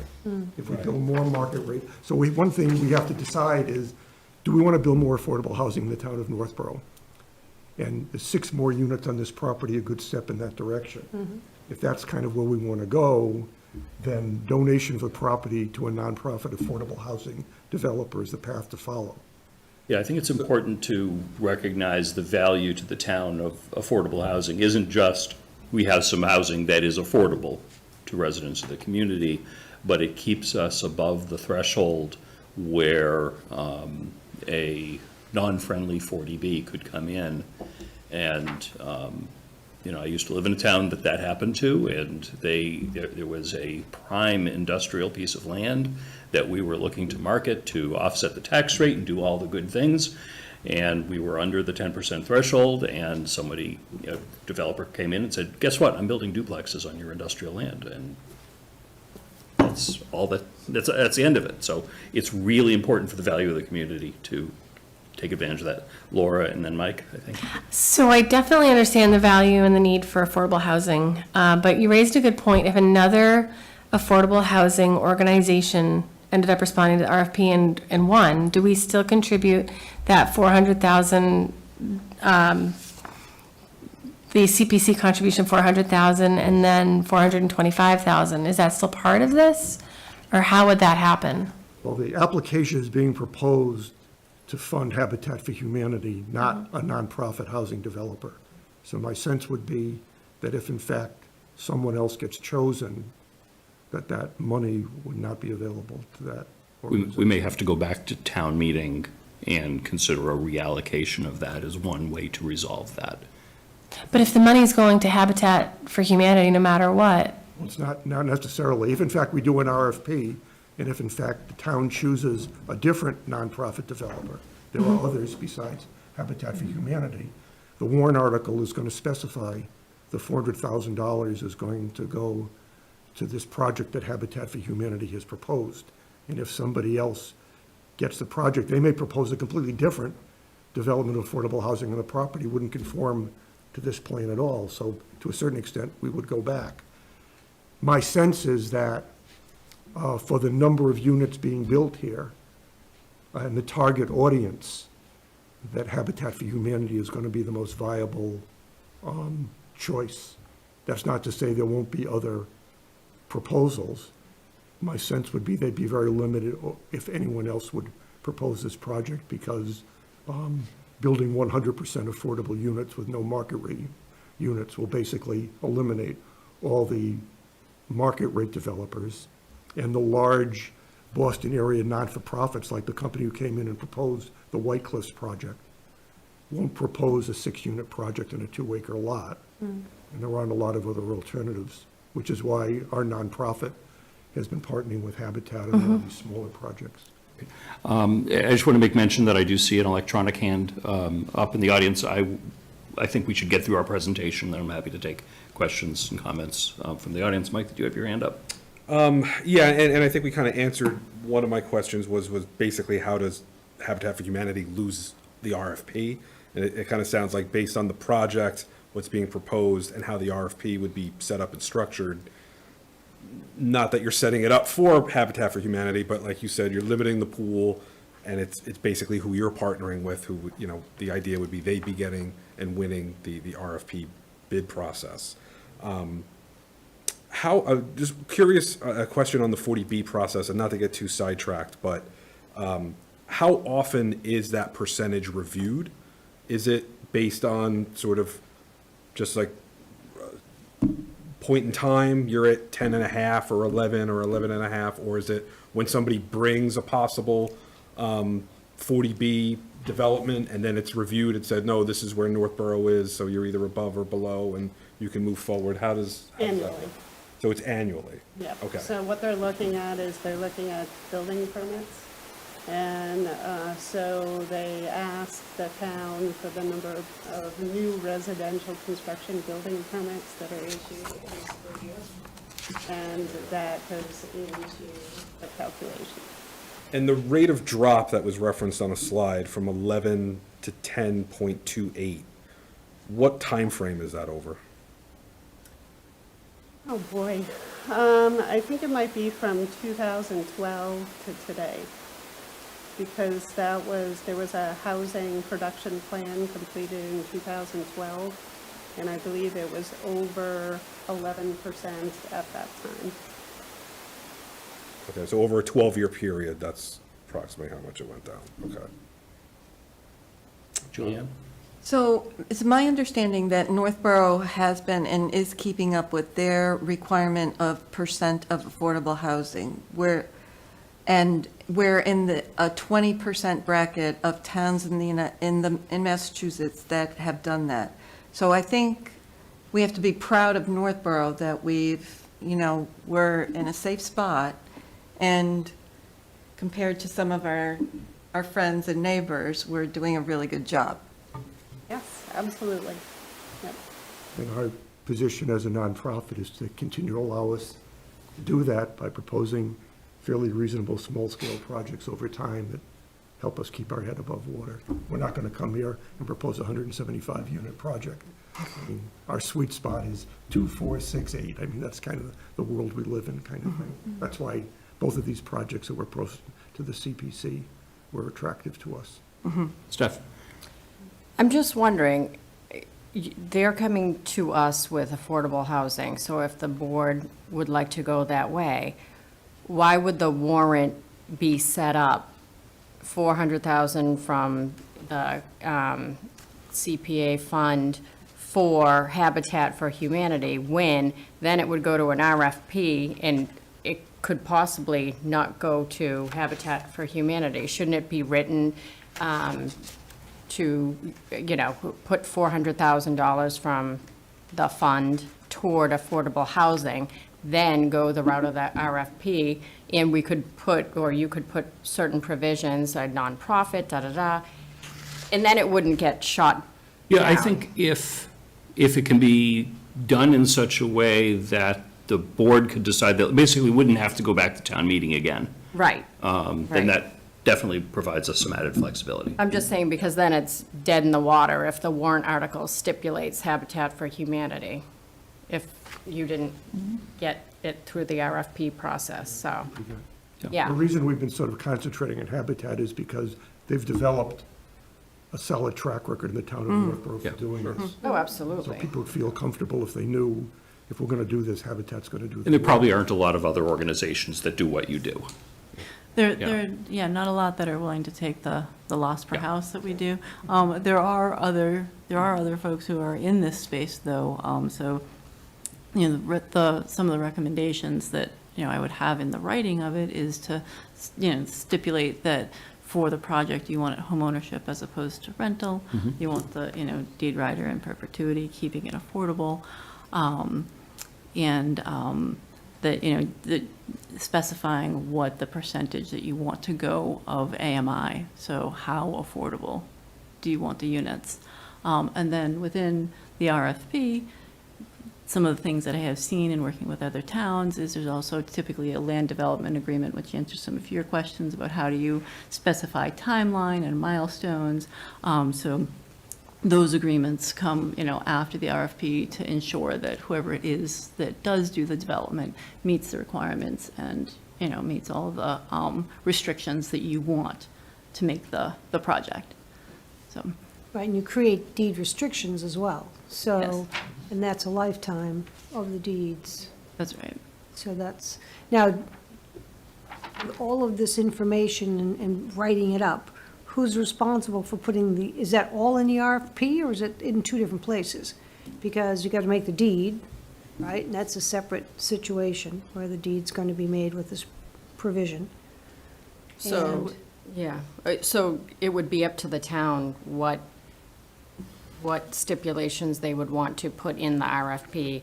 A developer with X amount of experience and, X amount of projects, one that's a nonprofit, like an example that they gave. So it would be the town to come up with those bullets and provide it for the developers, and they can bid upon that, and we, it's the lowest, usually the lowest bid, but of course it goes with, not saying we'd have to feel safety with whoever we're going with.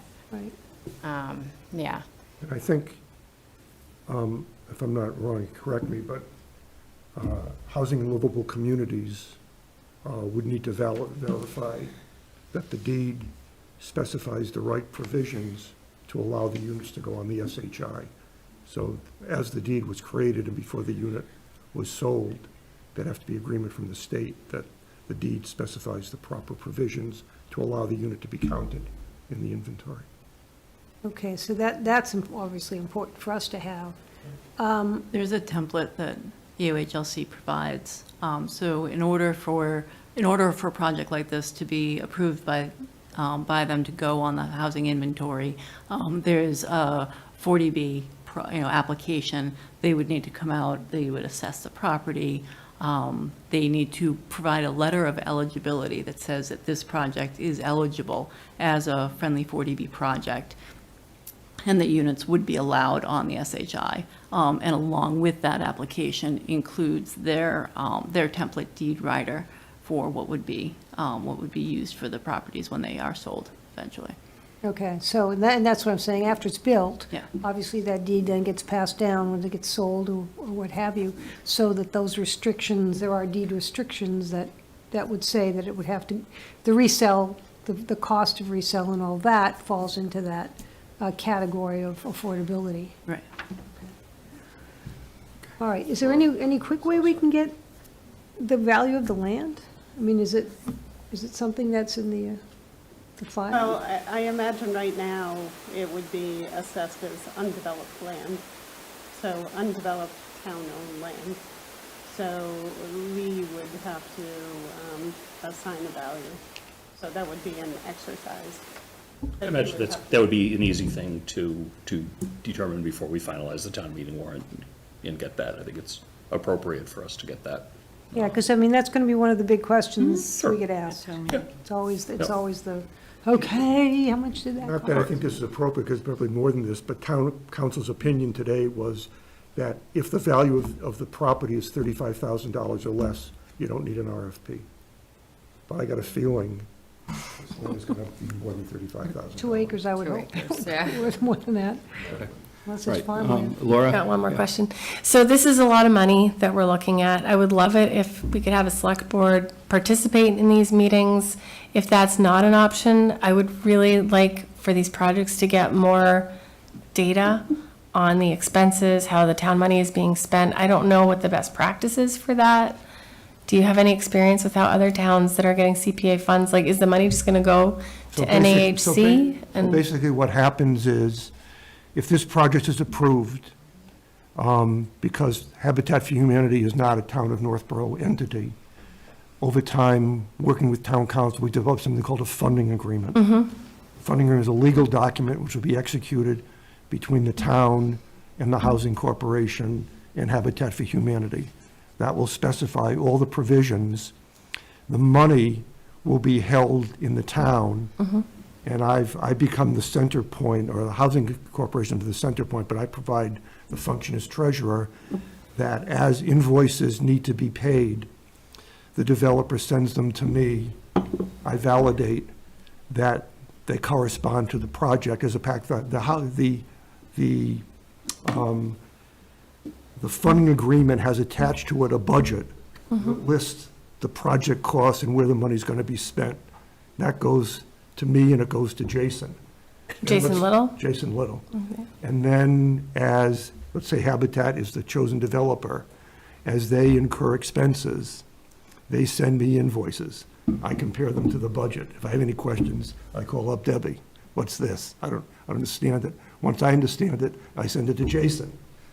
He asks questions. If he agrees and I agree, then he cuts a check and he sends it to Habitat. And eventually, we have a running total that counts down the $400,000 until it's finally spent. So the funding agreement is the legal document that controls what everybody's responsibility is, and no money gets spent until they produce invoices which correspond to the budget, which is attached to the agreement. And over the last 2 or 3 projects we've done with Habitat, Jason and I have worked out a good process where I'm kind of the central clearinghouse, and nothing goes to Jason until I understand it. And Debbie's done a good job with her financial people of now providing invoices and reports to me that I can cross-reference against the budget that's attached to the agreement. So we've got it down kind of with science now. As far as comparison with other towns, the projects that we've been working with the other towns in the area, we are typically proposing that CPA funds cover 30 to 50% of a project, depending on the size of the project. For this one, it's just under 30% that we're proposing, and it typically ends up at about $150,000 to $200,000 per unit.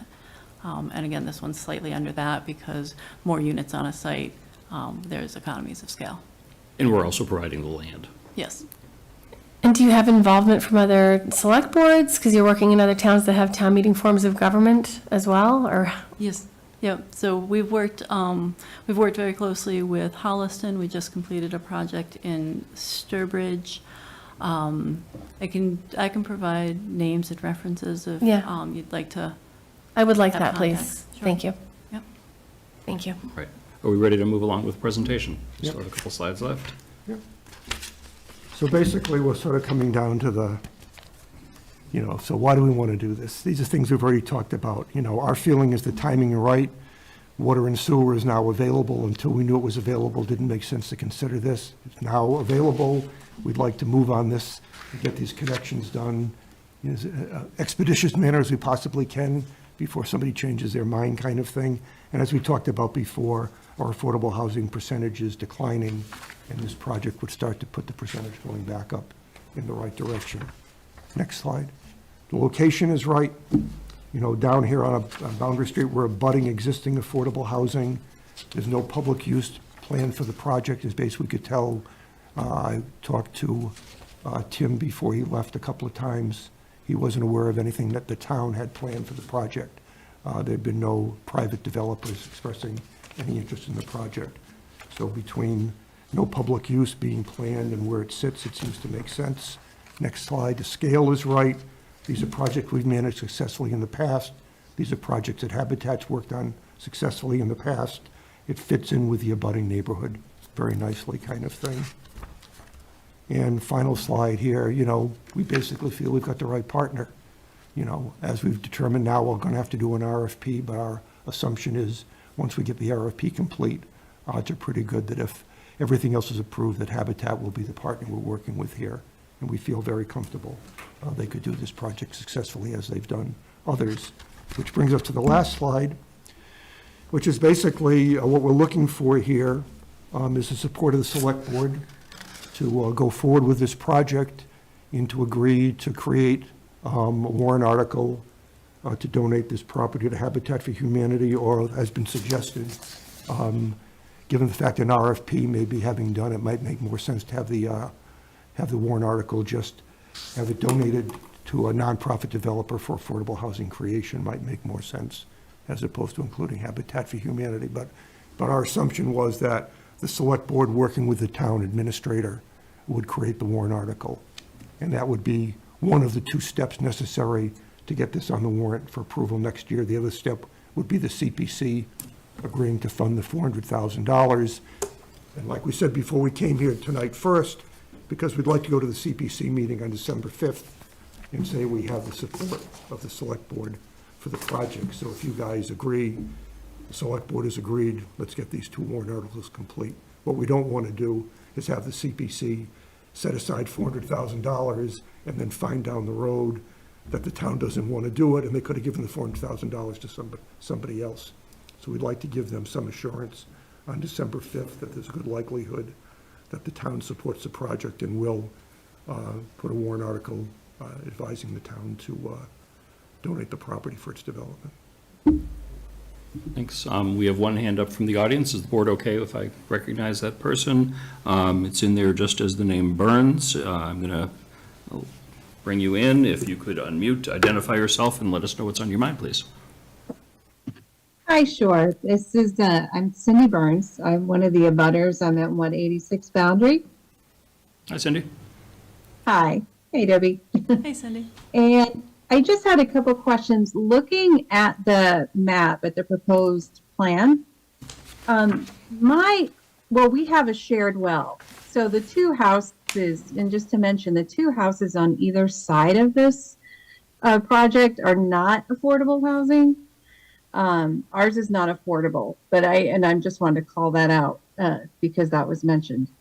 But in the corner of the 184, 186, we have our well, we have a shared well. And I just wonder, I don't know how close that will be to the boundary of the proposed property. And I'm just thinking of, if I don't know how they're going to maintain the lawns, if they're going to do it themselves. And I'm just concerned about the quality of our well, because we're dependent on that well for our water sources, because we're not hooked up. So I'm just, that's a concern. That was my first question. And then I had another question is, the loop trail currently runs directly through that property. And I'm just wondering, what are you gonna do with the loop trail that goes through there? Is it Burroughs Loop? Which loop trail is it? The only trail I'm aware of runs through the back of that town-owned land. It doesn't abut any of the lots that abut Boundary Street, as far as I'm aware. Yeah, you enter right on the street, so it crosses through. So it goes right across Boundary Street to the other side in Millham.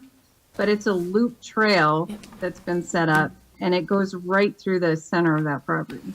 That's the Burroughs Loop Trail that she's referring to. It's a 33-mile trail that goes through Northborough, Southborough, Framingham, Marlborough, and then back through Millham, up to Coyote, and then connects in there and goes back to the Jehovah's Witness Hall area.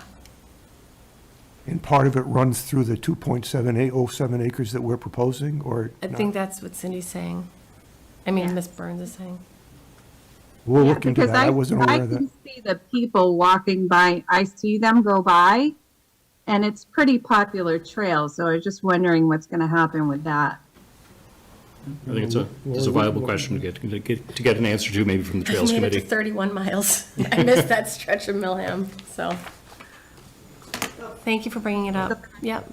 All right. Right, there's that, and then just my concern about the well. I'm always talking about our well because I was concerned with the dog park, but now I have no concerns because it's so far away. But this is a little bit closer, obviously, and with that many people, I'm thinking with that many units, you could have the potential to have how many people? Maybe 50, possibly, if you had them at full capacity. I'm just wondering how we can protect our well from being contaminated. Or can we get town Marlboro water too somehow? I'll answer the latter question. The town of Northborough would certainly have no objection with you getting connected to the city of Marlboro's water and sewer if you wanted to. But I would suggest contacting them if you were interested in doing that. The relationship between Northborough and Marlborough is very good right now. And if that interests you, if that is helpful to your property value, I would encourage you to go ahead and seek that. Other than that, Lori can probably say, this new property wouldn't be using water, so there wouldn't be a tremendous groundwater impact here. Right, and also Yeah. this property is within the groundwater protection overlay, Area 3, which means that there would have to be proof that there would be no groundwater contamination as part of the permitting process. So thankfully, there's no septic system proposed here, and there's no well proposed here, so Yeah, I I'm think that thinking more along the we lines of like, anything that's used on the lot, the grounds, the grass. I know they used a lot of herbicide down Boundary Street on both sides, but that was 50 feet away from the wells. So usually with the groundwater protection overlay, what we're concerned about is septic systems, infiltrating from the impervious surfaces. So there would be a requirement to do infiltration of the roof runoff, and there may be some like rain gardens that are required, but that would be all part of the design. So that's further down the road than we are here. And also, as far as the trail is concerned, I was not aware that the trail goes through this property, but certainly as a condition of approval for the comprehensive permit, Habitat or whoever the affordable housing developer could be required to shift the location of the trail to a more appropriate location on the parcel. They may require some fencing or whatever to denote, kind of buffer the trail from the residents, but I imagine we can address that during the permitting process as well. Thank you. Thanks. Thanks. Okay, thanks, Cindy. So my question then would be, now you're doing it after permitting, so that means you're already down the road. You've got the land, you've got monies that have been put aside, and you're trying to determine whether or not during the permitting process that that's going to be okay. But in her question is, how do you protect her well? She's asking more about how the property is maintained. So with, any chemicals that are on the land, because of its location, I'm sure that's kind of like you said, it's a kind of an important area for groundwater. So what, do we then put that into the deed as well? I mean, are we going to be able to do something to give her protection? So in the conditions of approval, we put in regularly, pretty much whenever a property is within groundwater protection overlay, we put certain stipulations. So at that time, we will determine what those stipulations are. But usually it has to do with infiltration and then the stormwater management facilities that they design, so that you will be required to do infiltration, also require filtering of contaminants. So really the only issue is, just your typical herbicides that people put on their grass. So if that is a concern, then the ZBA could specify that you can't put Grovex or, something like that on the grass. That hasn't been done since I've been here. Usually the concern has to do with, service stations, for example, that are using hazardous or toxic materials, or like I said, we're often looking at stormwater management facilities. We're looking at snow storage areas. We're looking at if you have a wetland area that you can't put like salt on the parking areas. So, but that's addressed during the permitting process, like I said. So they'll be required to get a special permit for groundwater protection overlay.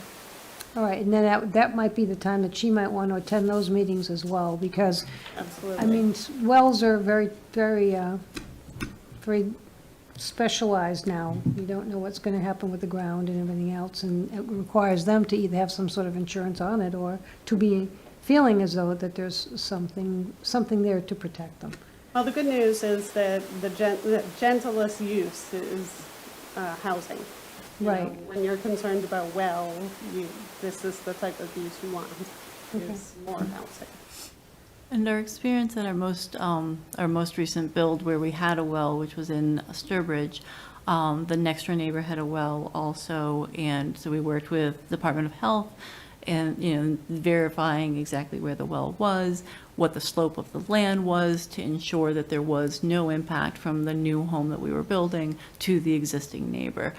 So I wouldn't be surprised to have those types of conversations as well, and making sure that the way we landscape and, set up that house, it doesn't have any impact on the neighbors. That'd be great. I'm sure she'd appreciate that too. So good to bring it up and good to answer it. So And she thank you would very much. definitely get a public hearing notice, because if she's abutting, then she's within 300 feet of the proposed development. So just keep an eye out. A lot of people see stuff they think is junk mail, and this won't be junk mail. Okay. Thank you. Great, thanks. Doug, if you had something, you could come towards the podium again, please. Yeah, just, with the Habitat project, I think it's a great project. Typically, that involves donated materials and donated labor, is that correct? And the selected family has to do some sweat equity? That's correct. So how does that, reduce the overall cost? How much of a typical construction project would that reduce costs? So it entirely depends on the location of the project and corporate partners and how many other projects are going on at the time. Typically, though, it's in the vicinity of 20%, 15 to 20% of our budget that we target for gifts in kind. But again, we've had some that have wildly exceeded that. We've had some that have come in much less than that. On the project that we did at Hitching Post Lane, we ended up with more donated product than we had anticipated, and so we ended up giving funds back to Northborough Affordable Housing because the invoice costs of the project were less than we anticipated they would be. So we returned that money back to the housing fund. That's great, thank you. Laura? Does that money come back to the town then, if the Hitching Post project was a surplus? It never comes back, it just doesn't get spent. So in other words, in that case, the town had approved $50,000 towards the Okay. renovation of Hitching Post. They spent $26,000. Okay. So that's what was reimbursed. Okay, And the next time we went before the CPC, we said now in the reserve, okay, we had taken 50,000 out of the reserve and only spent 26. So there's 24,000 still in the reserve to go for something else. So once again, we never disperse money in advance. so is that where the 24,000 is that you're contributing to the Boundary Street project is coming from? Now, the 25,000 is purely money from our nonprofit. Okay, So we have our own ability to raise funds. okay, And so we're contributing $25,000 our own money towards the Okay. project. That's not town money, that's our private nonprofit money. okay. Thank you for answering that. Great, thank you. Any other questions, Mike? Who specifically negotiated with Marlboro to get them to agree to the water and sewer tie-in? Tim? It was probably the former town administrator, Tim McInerney, or possibly Scott Serpentier from the DPW. Actually, it was me. Thank you. Thank you. So, actually, to be really specific about it, I did approach, I approached the prior mayor of Marlboro and was denied. So it went back after new elections, approached a new mayor. I did, though, very specifically, approach him and request a Habitat project connecting. So we think that conversation, if Habitat wasn't awarded, would need to be readdressed. I assume that the approval is for housing, affordable housing to be connected, but my ask was specifically for Habitat to connect. Thank you. Thank you. Very good. Thank you very much. I think some of the Appreciate that. conversations that Tim had with the mayor also included this, as well as the dog park project. I'm sure there were a lot of other conversations I wasn't involved in. And also Yeah. the settlement of Oh, yeah. the disagreement between the towns, I think, played a part in it, too. That opened all of this up to possibility, yeah. Well, and it just, to the public comment through Zoom, to her point, I wonder if they're agreeable to that, is it just specific to that, or is the town able to reach out to Marlboro to see if there's any opportunity for other residents and properties along Boundary to tie in to Marlboro Water and Sewer if they wanted to? I don't, Yeah, I think any resident on the Northborough side of Boundary Street could reach out to the city of Marlborough and request that. I don't think, I know they approve connection by connection, just like Northborough does. But would we support that? I mean, if she came, as a resident, she came to the board and asked for the board's, I don't think Support. we have a role in that, but if she wanted our support, we would certainly lend that. If she went to the city and they say, what does Northborough think? Right. Then either we or Steph could write a letter to Yeah. the mayor and say. And I'm sure yeah, Scott knows the capacity Yeah. that Marlboro has to offer the Yeah. town of Northborough, and it comes down to mostly a capacity issue and Mm-hmm. how much they'll give us per year, but yeah, we can check on that. and then do we know what elementary school this section of town would go to? Peasley, I think it's Peasley. is it? it's the closest, isn't it? That would be the closest. Yeah, it's the closest school.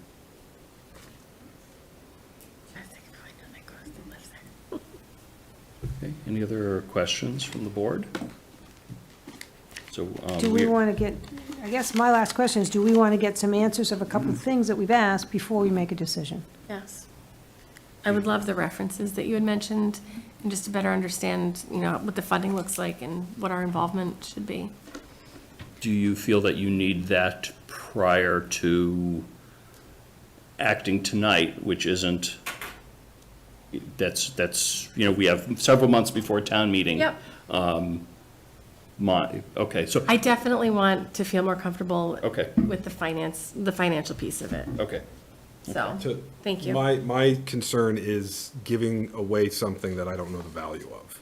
Right, Yeah. yeah. So I don't know if I'd be prepared to vote yes, even though I understand the need for affordable housing, and I'm not against this project necessarily, but to give away something I don't know the value of, that's my hangup. I could have Lee do a comp study and see Yeah. if, yep. Yep.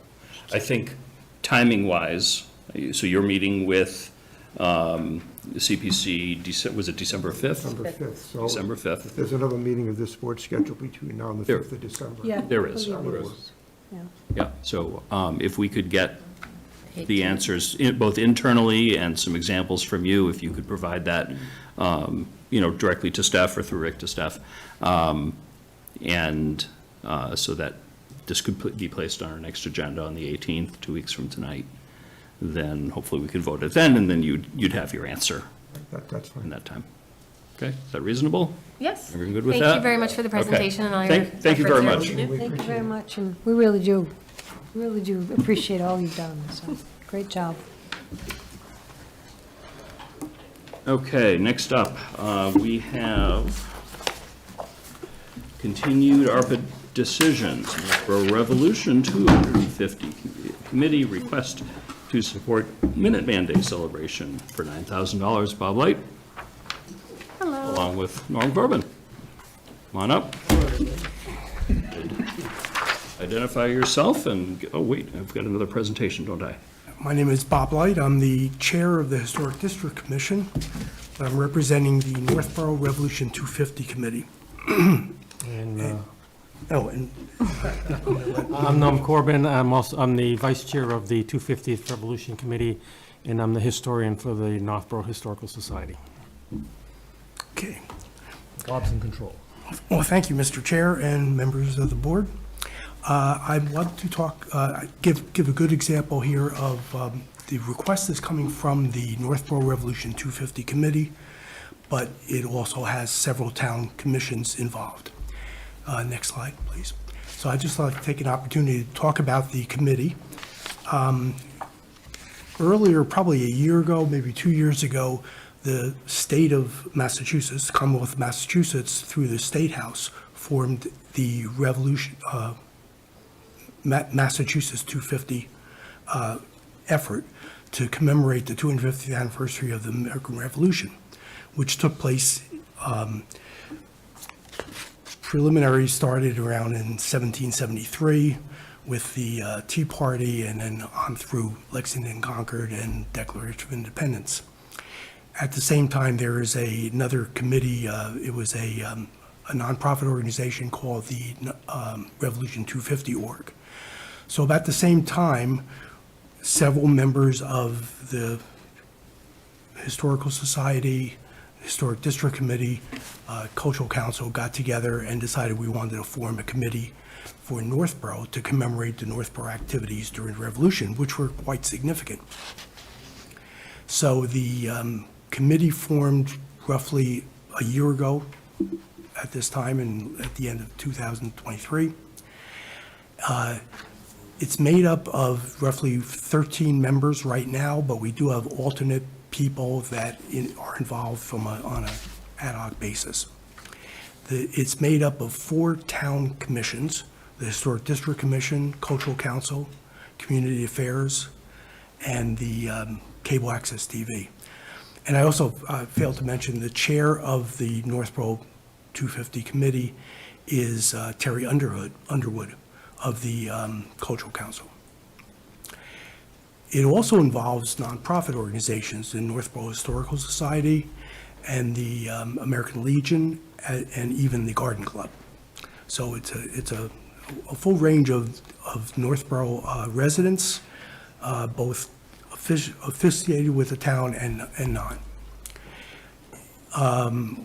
The goals are to commemorate the Northborough significant events of the Revolution, 250th anniversary, and the events that led to the independence of the nation.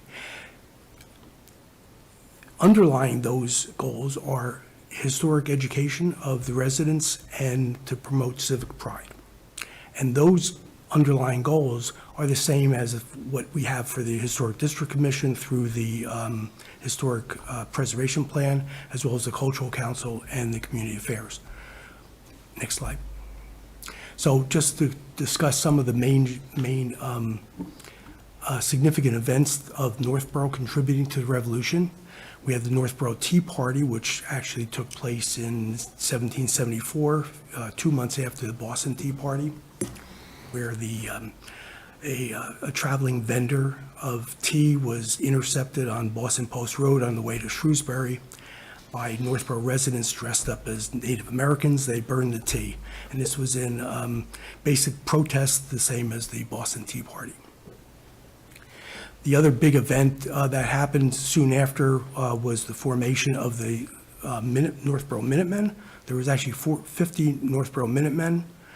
They were getting a sermon from Reverend Whitney on April 19th, 1775, when they heard of the skirmish at Lexington and Concord. They marched to Concord, then on to Boston, to Cambridge, and they participated in the Battle of Bunker Hill.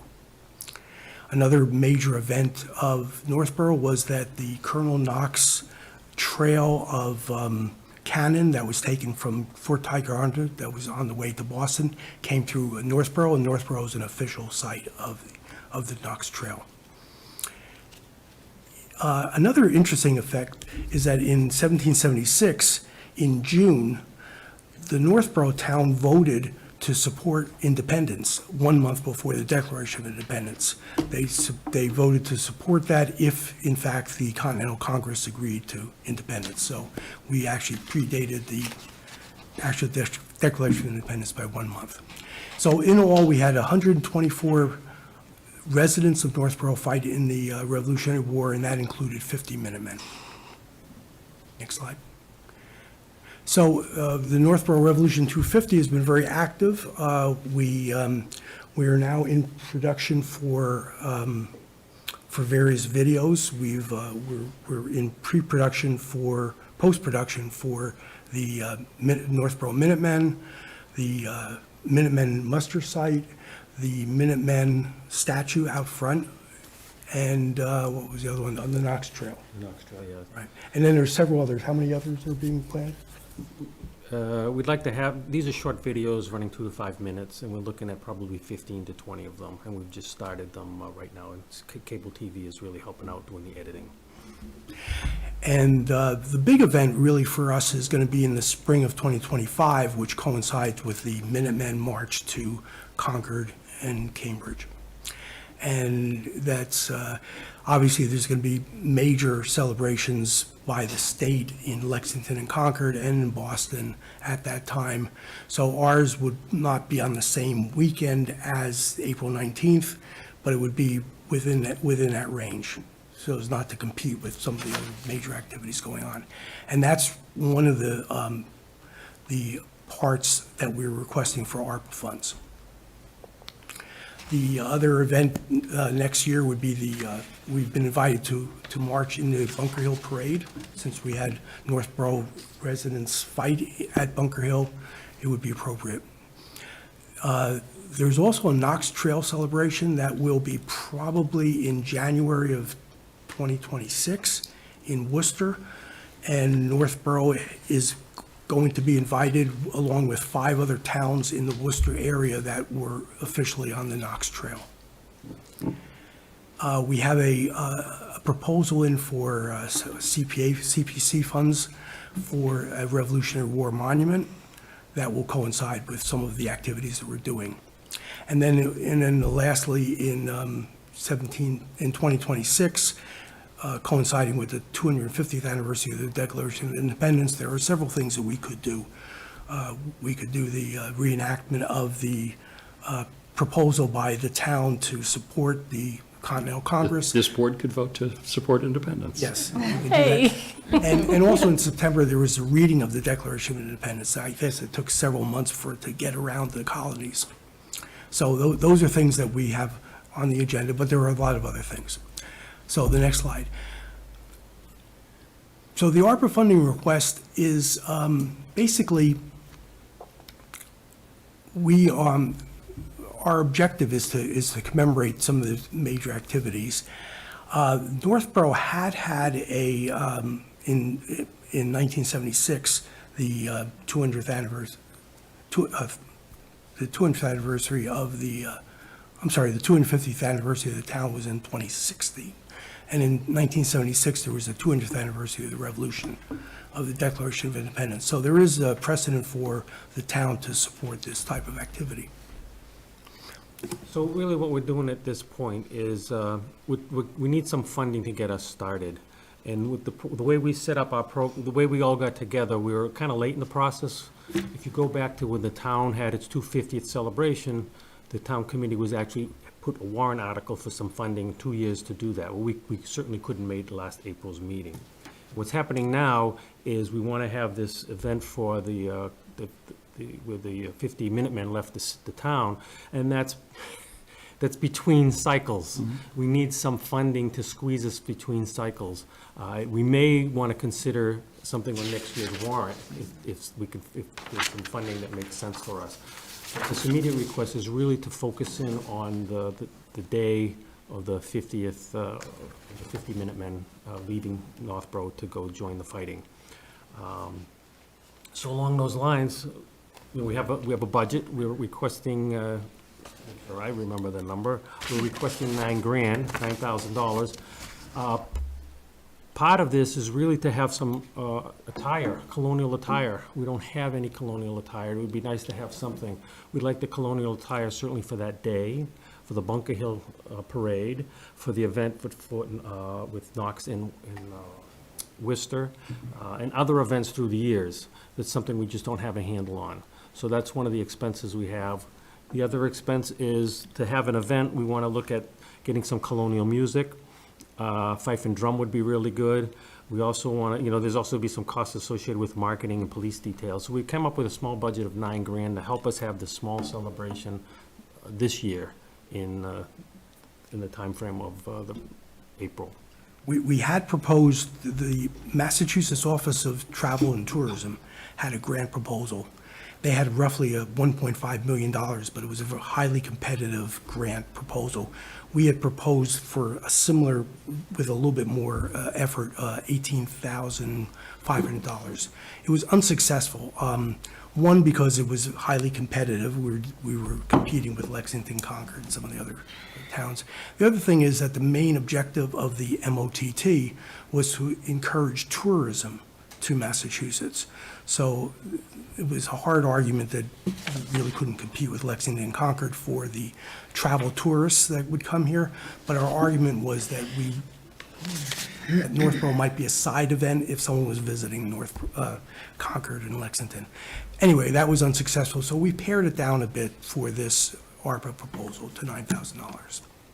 The period attire, I think as Norm mentioned, would be used throughout 2025 and 2026 for all the events that were planned. So it would be for the event in April of 2025, but would be used throughout. Like for instance, the Bunker Hill Parade, as well as the Declaration of Independence activities. And the next slide is just the final slide too. We had broken it down by roughly $5,000 for the attire. Norm mentioned the fife and drum and the colonial music for the event in April of 2025. Other costs and marketing events, police detail, et cetera, comes to $9,000. You said you might want to go to town meeting in the spring for some additional money? Yes. We've given that some thought, but Okay. Do you any idea as to what dollar amount? not at this point. Okay. Through the chair, is the colonial attire, is that rented or is it owned after you? It would be owned. It would be attire as well as accessories. And it would be town property. Again, we're asking, even though this is an ad hoc committee, it's not town associated, but the proposal would come, and the funding and the management would come through the Historic District Commission. So it would be owned by the town.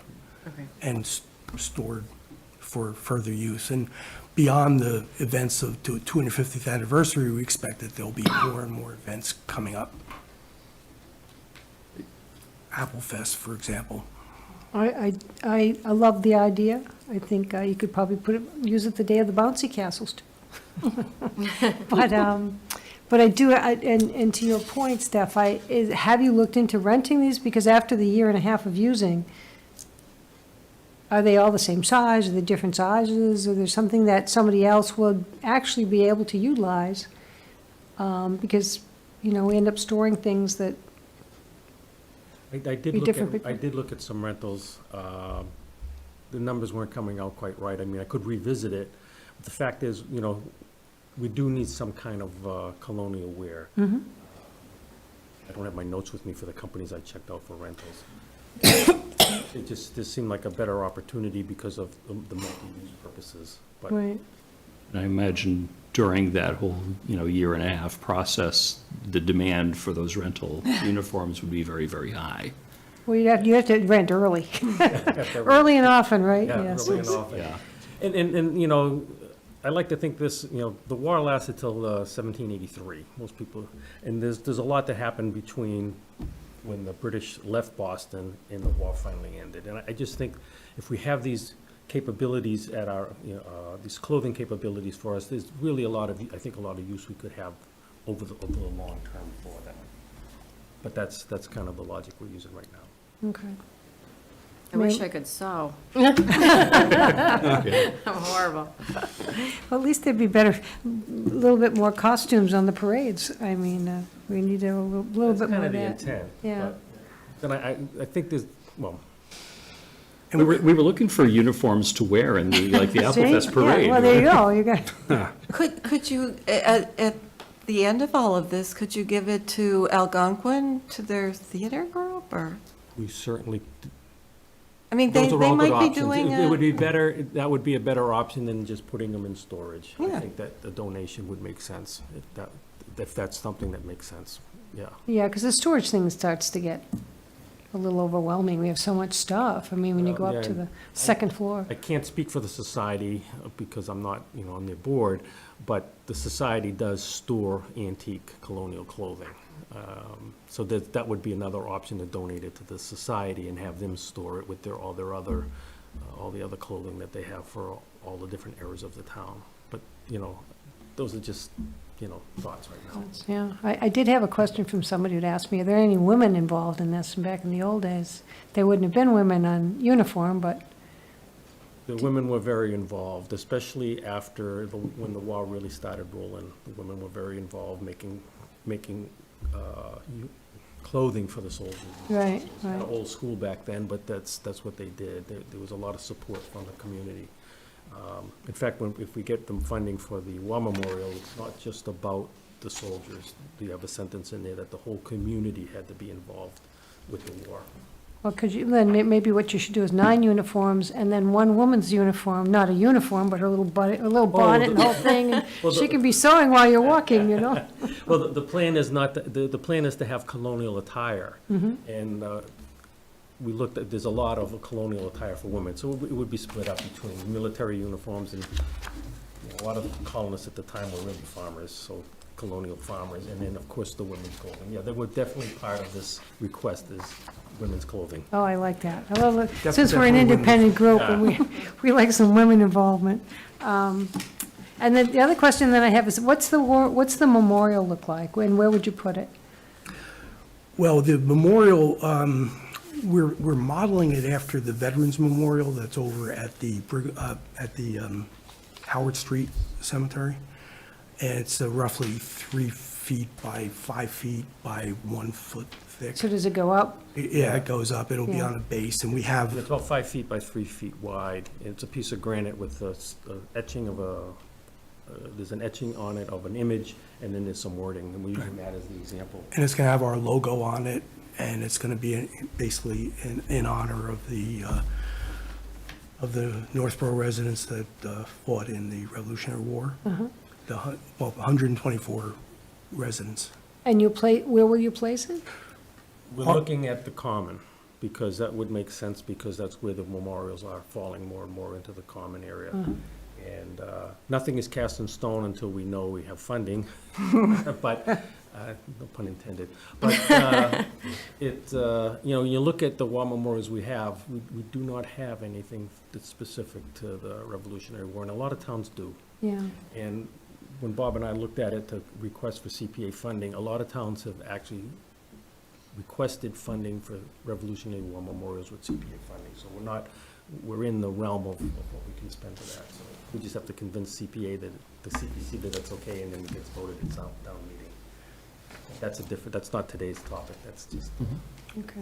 All right, great. Thanks. Great. Thanks for all the work Great. you've done and answering all Any those other questions. questions? I think it sounds great. So this is an unbudgeted ARPA item, if you will. Is the board okay splitting this one 5 ways? Yes.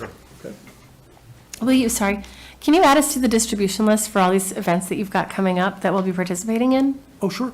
That would be Sure, great. definitely. And thanks for all. We meet monthly, and we have minutes every month, and we're I'm very grateful for all the work to bring this important part of our history back to the forefront. And I appreciate all the work that the committee's doing. I just don't want to miss any of the fun events, so, Thank you. thank you. All righty. Thank you. Is there a motion? There is a motion. Mr. Chairman, I move the board vote to approve the use of ARPA funds in the amount of $9,000 for the purpose of supporting Northborough's Revolution 250th commemoration and participation in the Minuteman Day celebration in the spring of 2025, as presented in the memo by the Northborough Revolution 250 Committee, included in the meeting packet pursuant to Massachusetts General Law, Chapter 44, Section 53A, and to authorize the town administrator to enter into and execute a funding agreement with the Historic District Commission per their presentation and memo. Second. Okay, motion made and seconded. This is, I want to make note, this is the first time we've made use of the option to execute a funding agreement within the town, which is a relatively new option provided to us within the ARPA rules, that the guidance that we've talked about it a little bit, but the guidance that we've had all throughout the process would be that if it was town money, we needed to have a contract in place, which would mean in the prior rules, the Historic District Commission would have to have a vendor in place and a contract in place to buy the materials. We received guidance, about a month and a half or so ago, that extended some of the same flexibility that we had with outside nonprofits that we've granted money to to internal use as long as there was a contract between the town administrator and the committee or department that was expending the funds. That allows the funds to be sort of held onto and processed anytime within the next 2 years, till the end of calendar 2026. That's not going to be a problem. Right, yes, I know that, but I wanted to point that out because some people watching this meeting, they think, oh, they needed to have vendors in place by the end of 2024. We have some additional new flexibility in that, which you're taking advantage of, and I'm glad you can. We understand that. Thank you. Okay, so motion's been made and seconded. Any other discussion or questions? All those in favor, say aye. Aye. I see that as unanimous in favor. Thank you very much. I really, Thank you. yeah, this is a great proposal. Yep. Yeah.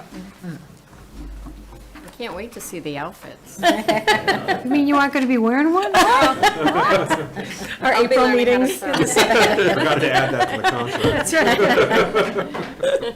right. All right, next up on our agenda, fiscal year 2025 budget update. Finance Director Jason Little. Good evening. Good evening. Thanks for having me here again. Thank you. We I enjoy do you. have a PowerPoint. Yep. And I sent it to Mitch. And I'll disclose first off that I worked more on the memos that are in the packet than I did on the PowerPoint. So I'm sure we'll all see it, but I see there's a pretty glaring typo in one of the slides. So We could fix it live. Okay, thanks.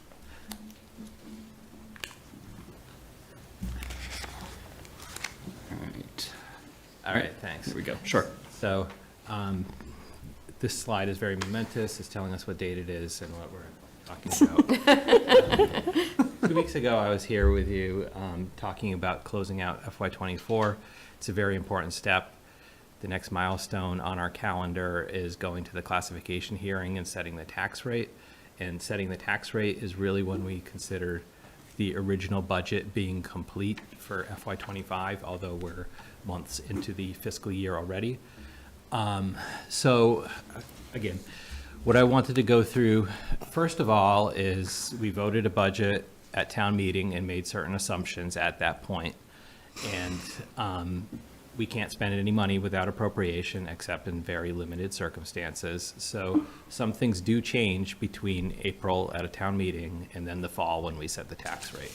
And those things are, we get our final state aid numbers generally well after town meeting in June or July. So those numbers get trued up to what they actually are going to be from what we've predicted them to be in April. Those are both, as you know, we get state aid in the form of receipts from the state, but they net that out with, we pay assessments to the state. So on revenue and expenses, those change through the state aid process. We could change local receipts if we saw we had a huge amount, or we can change them if we had a deficit in one of the lines. We budget $4.4 million of local receipts every year, and we predict we're going to get 4.4 million. I have sources like within that 4.4 million that can change, and we have to try to have our tax rate approved because, and I'm not doing a good job explaining it tonight. I did a better job last time. But the state wants to look at our local receipts and know that we're going to get those receipts before they'll set our tax rate. So we have to be conservative when we're setting our tax rate with local receipts. There was one minor number that changed with our local receipts due to some DOR rulings where we closed out about $35,000 from debt service last year, and that was a result of not using issuance costs for the fire station ban. Because it was debt excluded, it was raised as debt exclusion, we need to reserve it at the end of the year, so it didn't become part of our free cash when that money closed out. And we have to apply that to the FY20, the next year's tax rate, and those are DOR rules. So taxpayers paid the money, and it has to be applied to the debt exclusion. The other things that can change, overlay, which is the provision for abatements, that number can change. And generally, that's the last thing that changes because that number is used to balance the tax rate to the penny. When we make these predictions, the tax rate needs to come out to an even penny, and the overlay is generally what's adjusted to make that happen. And then I have school assessments on this list. The Northborough Southborough Regional School Committee voted to reduce its assessment. They're making predictions as well. They make conservative predictions. They got their final state aid, and generally that's why they would come back and revote their assessments and reduce them. So typically, like I said, we can't spend more money unless we go to a town meeting and appropriate it. We could have supplemental appropriations, but these are the things that can, this list here are the things that can change without town meeting action. Regional School Committee voted to reduce their assessments to us, so that gets plugged in and factored into the tax rate, so we're not taxing people for that at surplus on the front end. We've already reduced it in the tax rate. And then at the end, the tax levy is what gets calculated, so that as a result of these other items, the tax levy can change. And then obviously, I'm going to be going through some numbers. These are numbers that are pending. They shouldn't change. I don't predict them to change, but the assessor is going to come forward on the 18th and handle the classification hearing. Soon after that, after the select board votes to either adopt a single rate or adopt classification, we've done all these numbers with the prediction that we will continue carrying a single rate. The assessor will get more in depth into terms of the makeup of the values and the numbers at that presentation. But we can calculate what the rate is. We know what the tax base is, the total value of town. And like I said, there'll be a much more interesting presentation about the values at the classification hearing. And again, I'm projecting these numbers, assuming they're going to be set by the state. And then as well, we made a bunch of predictions relative to the values and the impact to taxpayers. So those numbers have been updated in this memo. All right, so in total, if you could, there was a $400,000 reduction to expenses. What that's made up of is the town's basic portion of the budget was reduced by about $32,000, and that's the net of reducing overlay. We budgeted $375,000 and we reduced it to $316 to get to the tax rate. And then some things increased, which were the state assessments increased from what the original cherry sheet was when I said they're originally printed on pink paper from the state and mailed to the cities and towns. So they're historically called cherry sheets, but they're just online now. So anyway, the state assessments on the expense side increased $21,000, and then the offsets, which we have to budget for, which it's a little convoluted system, but within our revenue number is library aid, and that's considered an offset item. We're going to get the revenue, but then we have to budget it as an expense because the money goes directly to the library for their use, and that number increased by $4,700 to $44,000. So that's those two numbers netted against each other. The $26,000 increase net against the $58,000 reduction is why the town's budget reduced $32,000. I just mentioned the regional school committees for Algonquin Regional High School was reduced by $98,000. So that impact is plugged in. And then from the original budget till now, there's no taxpayer impact to this, but on town meeting floor, I'm sure everybody remembers the discussion over the police station siding, and that article on town meeting floor was reduced by $270,000. So that makes up the lion's share of the $400,000. Laura? Can I ask a quick question? What was the school budget reduction as a result of? I didn't analyze the number. My assumption is, and this is generally why it happens, is that they estimated their state aid. Okay. And they estimated conservatively. When they got their final numbers like we did in June or July, their final cherry sheet numbers. Got it. They're a separate entity as us. They get state aid just as we do. They get different categories of state aid, but generally it's because they found out they're going to be getting more money from the state. Thank you. Their number gets finalized then through that final vote of the school committee to set their assessments. Thank you. And so it was just those few items that changed. If we go to the next slide. because the budget's balanced, we have the same number that got reduced from revenue. Local receipts increased by that $31,000 factor due to that excluded debt closeout. The state aid revenue increased by $167,000. And then those movements led to the property tax levy being reduced.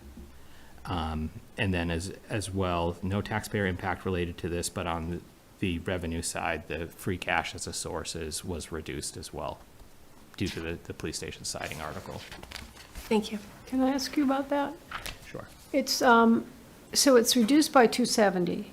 Right. But the 70 was in the prior year that we never spent. The 200,000 was actually what was put in for town meeting from the 540. So, but they lumped the full amount of use money at 270. Right, the article was 540 with 70 being funded from another article. So the amounts funding the article was 200 from free cash and 70 from the other article. So $270,000 from free cash remained in free cash. Okay, so. The reduction led to $270,000 of free cash less being used, if that makes sense. I see what you're saying. Okay, so it just happened to be 270 And on the other now side. now that 270 is part of the 4.6 million that we have now available. I see for the levy limit. We know I'm in levy limit, love it. Okay. All right, so here is just a very broad summary of the revenues and expenses, and when we move from, when we start the budget model for FY26, we start from a base of where we set the tax rate at. So we'll have the proposed FY25 in the book, and then the revised number will be in the budget book for next year. I'm going to break in and say, for anyone following along at home, if you can't read the numbers, if you look at our agenda packet, the same table and all of these details are in the agenda packet. Yeah, and through the chair, if we can make the disclosure that I spent more time working on the memos in the packet than I did. So noted. So, yes. So if we could move on to the next slide. The last part of this is to talk about the budget update to the taxpayer impacts. The tax base, we make a prediction for that so that we can kind of get to a rate and predict all kinds of things like the amount that's incrementally involved with debt service and other items, how this is going to impact the single family home. So we predicted the tax base was going to increase, but it increased more than what we predicted. So it's increasing $66 million more than what we predicted. So it's moving from 4.452 billion to 4.518 billion. So that has the effect of lowering the tax rate.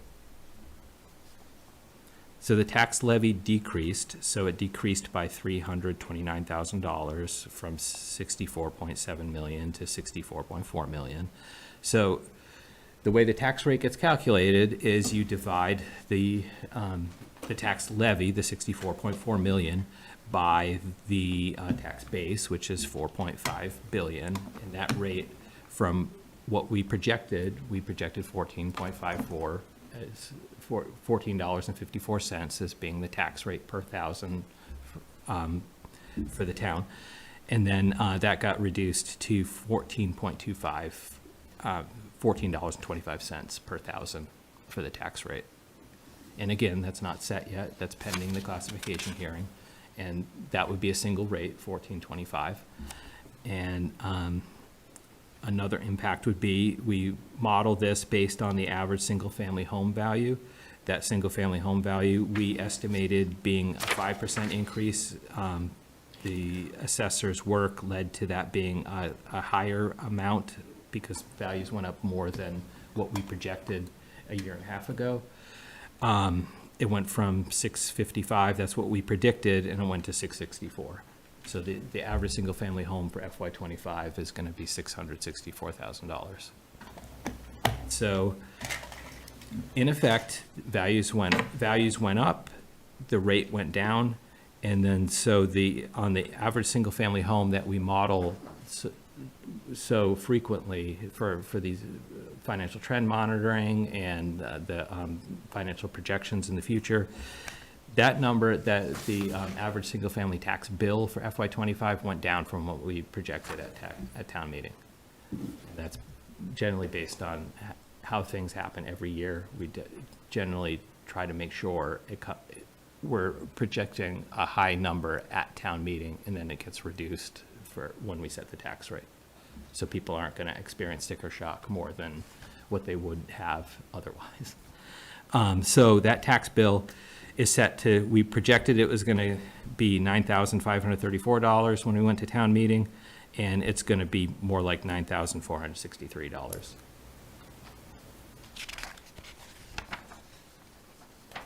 And these numbers are simply just the table from the memo. It's the same numbers that we were just discussing.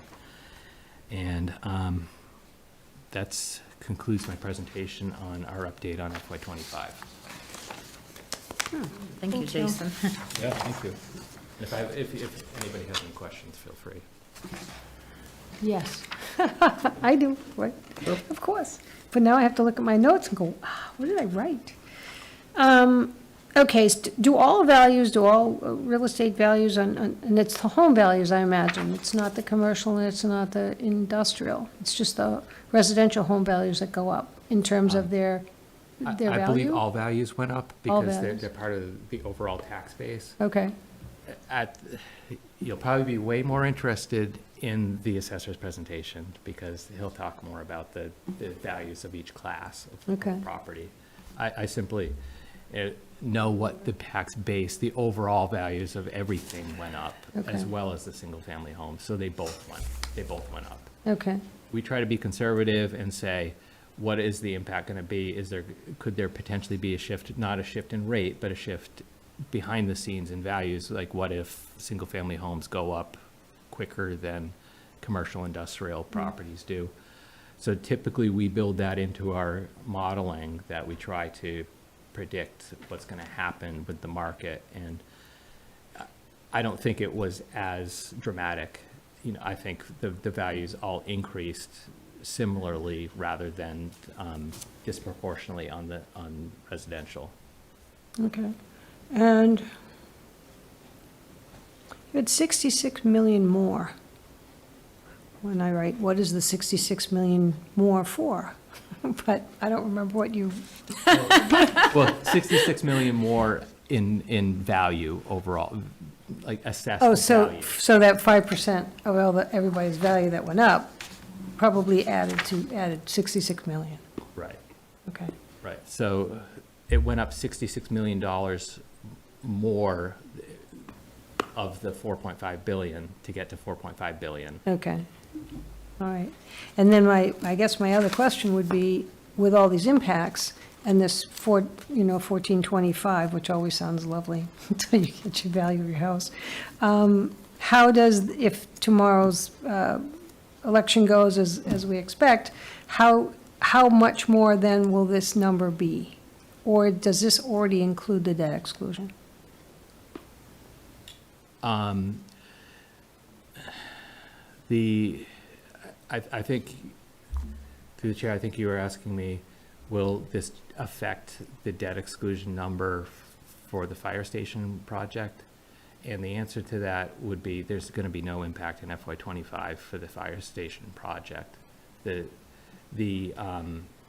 overall tax base going up will bring down those estimates for FY '26. We don't have a real tangible estimate for what's going to happen with values in FY '26 yet. But as I've said all along, we try to make these predictions conservatively, and we use a projection based on the lower amount for the tax base. I ran the numbers with these numbers using the same assumptions, and this shouldn't be a headline in the paper, but the impact is probably, like, the $441 impact might be $440. So you're that close. Every dollar But- counts. but- I wouldn't want that to be the headline. Of the Did you hear that, Laura? we try to be conservative, but I'm not going to pat myself on the back. That prediction, but it's probably going to be 1 cent less in the rate than the 66 cents that we predicted. Okay. For the high year. And that's what we expect for 1 year, then the following year will change.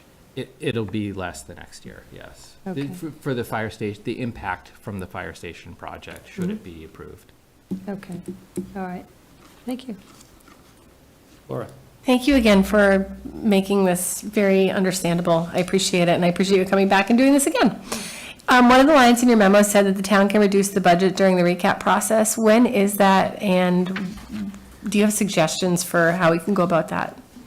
Yeah, so what I was laying out was the town can reduce its budget through those limited number of items Okay. that have already been laid out here in this memo. And they're not really active things that we're reducing, they're things that we're just updating our Okay. assumptions. I like saving money, a little bit of false hope, but thank you. The false hope is we try to prepare a budget and tell people the Yes. truth up front and not give them a higher tax bill than, Yep. than what it's gonna be when the tax rate is set. Got it, thank you. I have a question. Sure. So I don't know if this is this presentation or the next one, but it's becoming clear that we have a lot of deferred maintenance to take care of. And I'm not sure, do we have a full understanding of the amount of money that, and a schedule that we're going to go by for that? Well, those items that were discussed in terms of like the building condition and so forth, my hope is that we're seeing in the capital plan, which is now on the town's website, thank you, Laura, for Thank bringing you. that up and asking that question at the last meeting. Thank you. On the FY25 budget page is the capital plan summary that, for every department's submission to the capital plan. And the capital plan, the segregation between what's operating and what's capital, goes to the capital budget, is defined locally. It's what costs $25,000 or has a useful life of 5 years or more. And those building repairs would typically come through the capital plan. So my hope is that these reports that we're paying for are going to guide submissions to the capital plan. If you look at that summary, it just in FY25's capital plan, it was the first year we included it, but there were a division for facilities in there. Though we previously had not budgeted for some of these projects. So I hope these reports are going to align with what gets submitted for the capital plan through facilities and DPW. And do you mean by reports that facility report that we had done in October? Yeah. So we've already, through a resident, discussed some of the facts that isn't as clear, an itemized listing of what really has to be done, and maybe it's falling short of what has to be done just because of the length of time these things have sat there, which is coming to your point. But I guess that would be on the second presentation. So as we work through, there's some discussion, yeah, and that is something that we'll touch on in the next presentation. Yeah, that will be up to financial planning to listen to the department making the request to work through those questions, and the board as well in terms of policy decision of what they're going to support in terms of capital plans and when we start seeing the cost for some of these things. I think it's quite obvious we're not going to be able to fund everything, so it would be priority basis but yeah, there's a lot of planning in that. Yeah, because I guess we can talk more about that when we're ready. Off the top of my head, I don't remember what the total was of the facilities, but those got dropped into the capital plan last year, and there was a number of items in the capital plan that really inflated the cost last year. We started seeing the numbers for Peasley School be added into the 6-year window, a time when that's always been an out year, and a TBD that, we just not zero, but it's not factoring into the model or the window of time where we would model debt for that. That's now making its way in. Obviously, there is the escalation in cost of the fire station project, which was understood, and we knew the numbers, and we worked through that. But the facilities amount was added for the first time last year. And when I say last year, the FY25 plan that was acted Right. on at this past April's town meeting. And how much did we put aside for that? For what? What was that? For last year's facilities for 2025? Did we put a lump sum together, didn't we? Off the top of my head, I don't remember, but I know there was a $250,000 article for HVAC. There is, obviously, there's the police station siding article that was reduced. And again, off the top of my head, I don't remember. Okay. But I anticipate as we get into the meat of the FY26 budget, we'll start to see a little bit more, and that'll be a good opportune time to ask how the plan is going so far. And that would be, when do we have that discussion? Probably late winter, early spring. Okay, so from what we have here in this, the draft, the capital budget draft, there's a lot of different things in there that we would hopefully discuss. I don't know that tonight's So the the time to Financial do Planning it. Committee is going to go through that process, that they take the first pass on all those details, and then it comes to us And then it probably a comes little to bit us later. Yeah. to discuss. Because there's a lot of stuff in here that's already, some of the stuff's already been purchased. But I do think that there's, especially now that you've said that, we rely on those studies for that to be done, there's a lot of openings there. There's a whole section of AAB handicapped The ADA. ADA things that have to be addressed. And I don't know how long they give you, you must know maybe, how long do they give you to address them once they've, As long as you're proactive, you won't be penalized. You just have to show that you're making strides in correcting. okay. So, and that's at least getting some of those things Yes, yeah, produced in each one of those buildings that's required. right. Because it's interesting, because there was only a sheet, like it showed the fire station and the senior center and all the buildings that we have, the 7 buildings, I think. And it was one page that had an amount, like $500,000 or something. But beneath it was like page 1 of 233 pages. Oh, yeah. So do we have that 233 pages to refer to? In the report? Yeah, in the report, Yeah. because I didn't find it when I opened up the. We must, usually when they do a full study, it'll give a breakdown by department and, or by building, town building and what they found, and they give their estimated cost. It's not necessarily exact, and as we know, costs escalate, material cost, so yeah, it's just basically something to steer of, you'll know what you should be budgeting for, but like I said, being conservative, which I think we're both pretty conservative, yeah, we'll be careful of that. But as long as you're making strides to correct those infractions, then yeah. Okay. Because it seems like I'll work with you. each building was pretty, was substantial in what they needed just for Right. that. And then what the items that aren't showing. Right. That's a bigger concern to me, that they aren't showing anywhere. So how do you prepare for them if you don't have them listed? So because those reports, I would have thought would have been more detailed, just because we paid money to have it done. And when I got it back, the first time I looked at it, I was kind of like, oh, well, just kind of looked through quickly because there wasn't a lot of substance in it. And then now that we've had all these experiences with going to the police station and seeing what's happening down there and then actually seeing the building and seeing what's going on inside, there's more concern than there would have been just looking at those reports saying, oh, well, they're fine. There's only 4 things. There are 5 things. Is one the septic system? Does it have to be rebuilt?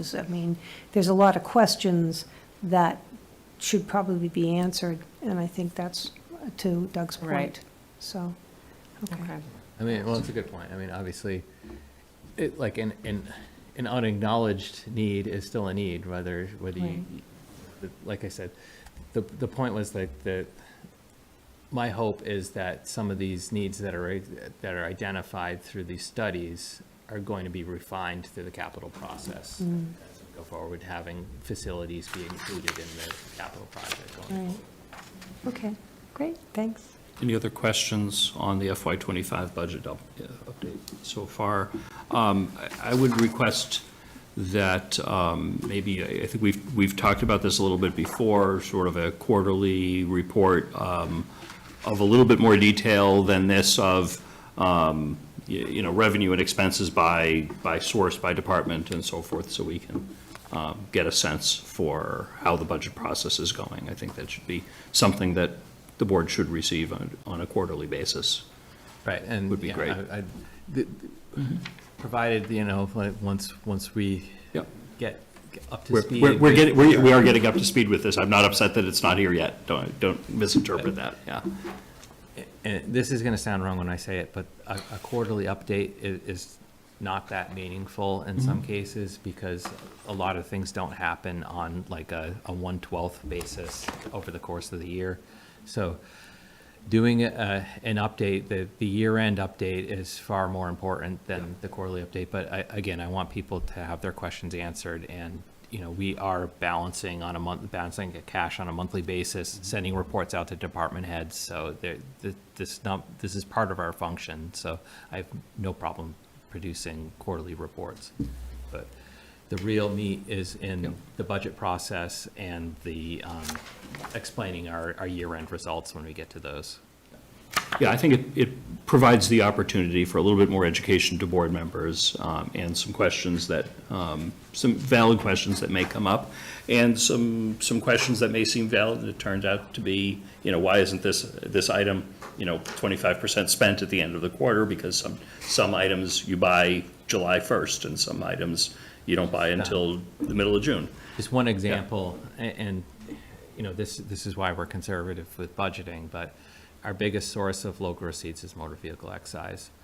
We don't send out our tax bills for the year, the main tax billing for the year, until February. So we don't typically know whether we're going to meet our receipt number for our budget number for the motor vehicle excise till then. And so, like I said, not everything is cyclical that way. We're conservative with what we estimate for motor vehicles, so it's generally likely, but you'd be very worried about local receipts if you looked at them today. Yeah. Yeah. And I think, one year of the board going through that process, we'll be much more familiar with that than the following year, but we've got to get into that rhythm. Right, and again, we'll work on that. I just wanted to get through these kind of more momentous year-end memos before we get into kind of the day-to-day quarterly. All right, it sounds like we're done with FY25. We'll move on to the next agenda item, which is FY26. Yeah, and that's conveniently in the same PowerPoint file. I appreciate. Can I just make a comment? I didn't get this until just recently, so I haven't reviewed any of this document yet. And I see that there is a vote that's requested. Do we have to do this tonight, or can we? Well, the request is, I tried to make this as position-free as possible. Yeah. As we get to the end of it, we can talk about it, and if you're not comfortable making the vote. Okay. The purpose of having the vote would be to move on to give directions to departments on how we're going to produce budgets this year. Okay. So if we just move through it, and then if you have questions, feel free. But again, we have a new administrator starting today. Yep. And a departing administrator. I want to work with Stephanie on her priorities through this process, and just want to make sure I'm not stepping on anybody's toes or appreciate taking away that. any executive function that isn't mine to make. Yep. I'm not making policy with these recommendations. I'm simply trying to craft the budget instructions in a way that at the end of it, we're going to have a set of policy decisions to make and choices to make. Yep. And that's where the heart of this was coming from. Totally understand. So I feel like by the end of this presentation, you'll be comfortable voting on it, because again, we're not taking any hard stances or anything. We're simply setting the stage for the budget this year. Okay. Thank you. You're welcome. All right, so we can move on to this is the FY26 budget discussion. And, okay, so this discussion that I'm here for you tonight with is beginning the FY26 budget process. Through this presentation tonight, I'm going to discuss the free cash policy and going to ask to adopt, the board to support adopting a free cash plan for the year. This is an annual practice that happens as a result of our financial policies that have been in place for years. We're going to discuss the capital improvement plan and the instructions to generate the capital plan this year. Discuss the operating budget instructions as well. So the timeline for the budget starts basically now and continues, with the free cash plan. It is the first step basically. And then we send out instructions to departments. Then obviously the budget culminates with a budget hearing in March of 2025 and annual town meeting in April. So there's a lot of policy decisions made along the way. So I feel like we'll probably be back talking about things because we may or may not have a budget that fits within the confines of Proposition 2.5, given everybody's requests. Yeah.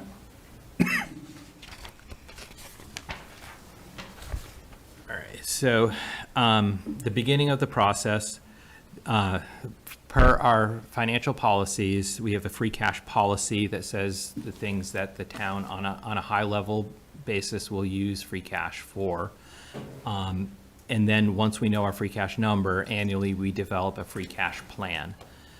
And so now that FY24 is closed, we know that we have $4.627 million available. And that will, as funding for the CIP, Capital Improvement Plan, provide a major source of that will tell us how much debt we will potentially incur for the capital plan, should those be approved. But it's important to know how much is dedicated to be used toward the capital plan so that we can put together the financing plan for the capital. So are you saying that the free cash that you're designating here, you're looking for guidance on spending it on capital improvement plan projects? Not the project specifically, but how Okay. much we're going to dedicate toward the capital Okay. plan.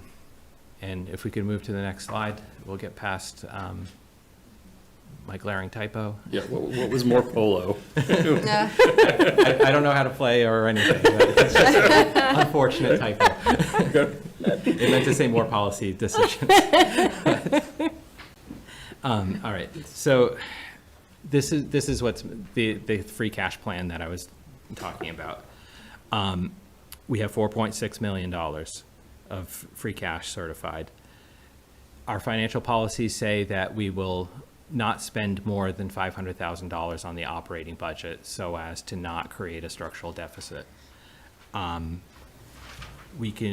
These are typically boilerplate things that we've done every year with free cash. We use $175,000 from free cash annually to fund the appropriations reserve fund with a special article. We typically make a general purpose stabilization fund contribution of $200,000 a year is what's been most recent. There was discussion around a special purpose stabilization fund being created and funded from free cash at the last meeting when we discussed the 4.6 million. And that would be to fund the save money for the firefighters that would have an impact in 29 and 28, 29, or 29 and 30 when the SAFER grant expires. Can I ask questions as we go? Sure. Thank you. So if we're gonna earmark that money towards the SAFER grant, is that taking money away from a different fund that would have been included in this? Because you said this is a template from past years, so where is that $400,000 Well, the coming from? $400,000 is not. Okay. That was added as a result of this discussions from the last meeting. Okay, so it's not replacing anything that was part of this free cash plan from years prior? No. Okay. No, it's not replacing something. Okay.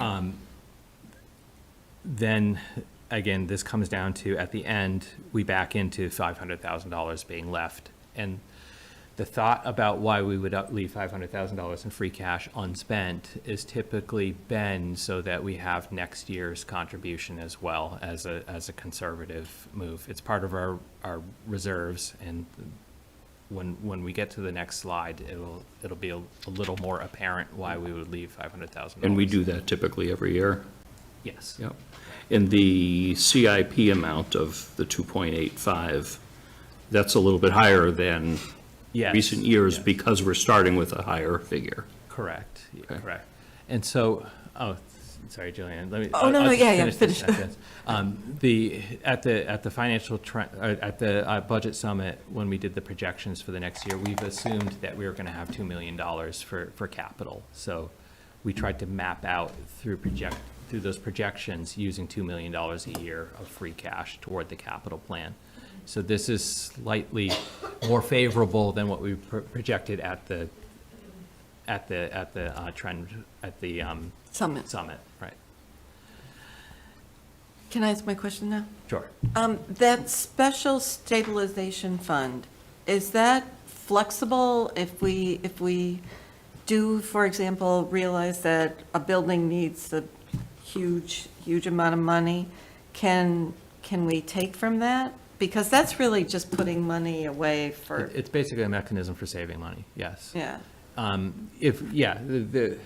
The law is you can create a special purpose stabilization fund, but it would take a 2/3 vote at town meeting. It's just, it's not a majority vote, it's a 2/3 vote to change the purpose of that fund. But it's legally allowable to change the purpose of the fund.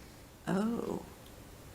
But when you first do it, like right now, if we put it in there as it is, do we have to go to a town meeting the following year to do that? Or To do- appropriate from the balance, correct, yes. So it's good for a year, and then it's changeable the year after? Like, you couldn't change it on the floor? Because it's all into, So I think what he's saying is we would vote this upcoming fiscal year '26 to formulate a special account, stabilization account, and then the following year, we could vote to appropriate whatever use we wanted to, right? Is that? Correct, Yeah. That's what I was saying. I mean, we wouldn't change the purpose on town meeting floor when we're putting the money into the fund. It would be more likely that if the conditions changed and somehow, maybe the federal government wants to fund the firefighters for a longer period of time than 3 years, and we don't need the money for that purpose, we can use it for something else. We're not locked into having to use it for that purpose. Yeah, it wouldn't be stipulated for. okay, that's why it's just a special, but it doesn't say for what, just special. It would say, be created it would with say that for what, but purpose. we could change it at later town meeting. And leave But it. then it requires a 2/3 vote? To pull money out of a stabilization fund for any purpose, right, requires a Correct, yeah. 2/3 vote. So Yeah, even, and that's- even in FY 29 or 30, whatever the year is that we are going to plan to withdraw from the stabilization fund, that use would require a 2/3 vote to pull it out. It is intentionally under the law set up that way. So just to go back to our stabilization fund that we always put in, what do we got here? 200,000. 200,000 every year. Have we used that recently for any, We have never transferred money out of the general purpose stabilization fund. okay. It's always remained as one of our reserves, so. All right, because that's an interesting, I did a little bit more research on that, in that we're talking about, again, facilities that need to be upgraded and repaired, that some of that money can come from that stabilization fund, is that right? Sure. Stabilization fund can be Unless used Is for anything that's, purpose, yeah. right. It is recommended that it be maintained at a certain level to help us get good bond ratings and other things like that. So, Right. Right, so if we flip to the next slide, that's kind of where I was going with, talking about how this interplays with our financial policies for our reserves. Now, our financial policies say that we will try to retain a balance of 5 to 10% of our operating budget in our reserves, and our reserves are defined as free cash, any unspent free cash, plus the balance of stabilization. So per this calculation, we have $500,000 that would be remaining from the 4.6 million. We're going to transfer under this free cash plan, $200,000 into stabilization, into the general purpose stabilization. Our balance on July 1st was almost just shy of $6 million for our general purpose stabilization fund. We would count the $400,000 as a reserve. So total amount of reserves is about $7 million. And then in comparison to an $86 million budget, that's 8.27%. So that's well within 5 to 10% meeting our financial policies. I think higher rated cities and towns that are, Chair mentioned bond rating, and obviously that's something we want to be concerned with this year, especially with us potentially borrowing money for the fire station project in the neighborhood of $40 million. So just very important that we adhere to our policies, and that's something that we would score points with the rating agencies of having policies and then following them. In addition, I think like the AAA communities are more along the lines of 10%, like collecting 10% of their budget in reserves. We've always, and this has been a very methodical process where we've adopted the free cash plan. We know what we have available to us, and so we typically have about 12% before spending, and that's what we would have had this year had we not proposed spending in the free cash plan. About 12%. That's above our financial policies. So we owe it to our residents and taxpayers to use the money for the upkeep of the town. So basically, not sit on money that they've paid in taxes and so forth. So 8.27% is, we're well within our policy guidelines and within our practices of prior years. All right, so, and as you talked about 12 before, had that been adjusted then, down to 8 from somewhere? If we add all this money back to the 4.6 million, that would be 12%. Okay. If we didn't do anything, if we didn't spend any free cash at all, it would be more like 12 point something percent. Okay, but we do that to bring down the rate. Yeah, I was gonna say, just to ask the question, would a 12% reserves, would that significantly lower a possible bond rate to make it actually worth it in any scenario that you foresee, or? I don't think that would have a tangible effect on our bond rating. I think they want us to be between 5 and 10%, erring toward the side of 10%. I mean, we need to fund our capital plan on an ongoing basis and maintain buildings and. They may start to do that if you maintain over 10% for a period of several years, and you're able to maintain your capital plan and everything else. Yeah, that's gonna get factored in, and basically withholding more money in reserves isn't gonna have a real, in your projection, effect on a bond rating where. Right. My you have other prediction things is we have that to pay for. it wouldn't have an effect Okay. if we held it, and it might be looked at. We might be looked at unfavorably if we're not, pursuing a capital plan and reinvesting in ourselves. That makes sense. looking for the next slide. All right, yeah, the next slide. So, I mentioned some of these things already, but the capital improvement plan, it covers expenses $25,000 or more with useful life of 5 years. And so the capital plan is also more serious in some ways in that it could involve debt authorizations. And one thing that I want to do, and I know Mike Gallagher mentioned this when he was the interim, but he wanted to expand the capital plan to 10 years. Per our town code, it's 6 years, but I would like part of like the vote or the understanding of the vote to be that we're going to ask department heads to do more and produce a 10-year plan. We may produce a 6-year report, but we really need to have this data in order to create plans, long-term plans, and in the future. And then, again, the point would be to increase a focus on the out years, the outer years. So we're not caught in a position where we have all of these unmet needs that are meeting at once, you know, in the window of time that we're looking at in the short term. Yeah. I definitely like the idea of having more visibility into those long-term projects. So right now, have we just been looking at a 6-year rolling basis, or what does the request look like? Okay, thank you. Yeah, that's in our town code and our policies as well, that financial planning will do a report on Yep. the ensuing 5 years beyond the current year. Got it. So the 6-year capital plan, is that select board policy? I know code is a whole big thing. Is it select board policy, is it bylaw, or is it charter? It's bylaw and our financial policies. Okay. So it's codified in both of those places. So I think it's, and again, I might be misspeaking, but I believe it's in the bylaws for the codification of the financial planning committee and Okay. what their role is. Okay. But it's So- also in our financial policies that's what, we will prepare a capital plan and it will include 6 And you could years. always prepare something longer. Yes. If it Yeah, made sense. We're not violating anything by Right. asking for more. Yeah, no, I think it makes a lot of sense. And if after a couple of years it proves valuable, then we could consider a town meeting article to formally update the bylaw. Correct, yeah. To change it to a 10-year plan and mandate that be With the standard. smaller departments, you might not see anything beyond a 5-year Right. plan, but for fire, police, Mhm. it's integral, yeah. Yeah, right. Yeah, makes sense. So is that something that's one of the policies that you want us to make Well, or include it in?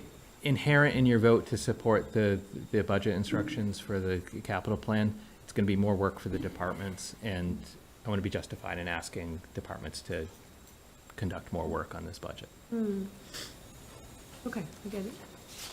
So we're not changing a policy per se, but you would be endorsing the budget instructions that have yet to be sent out to departments.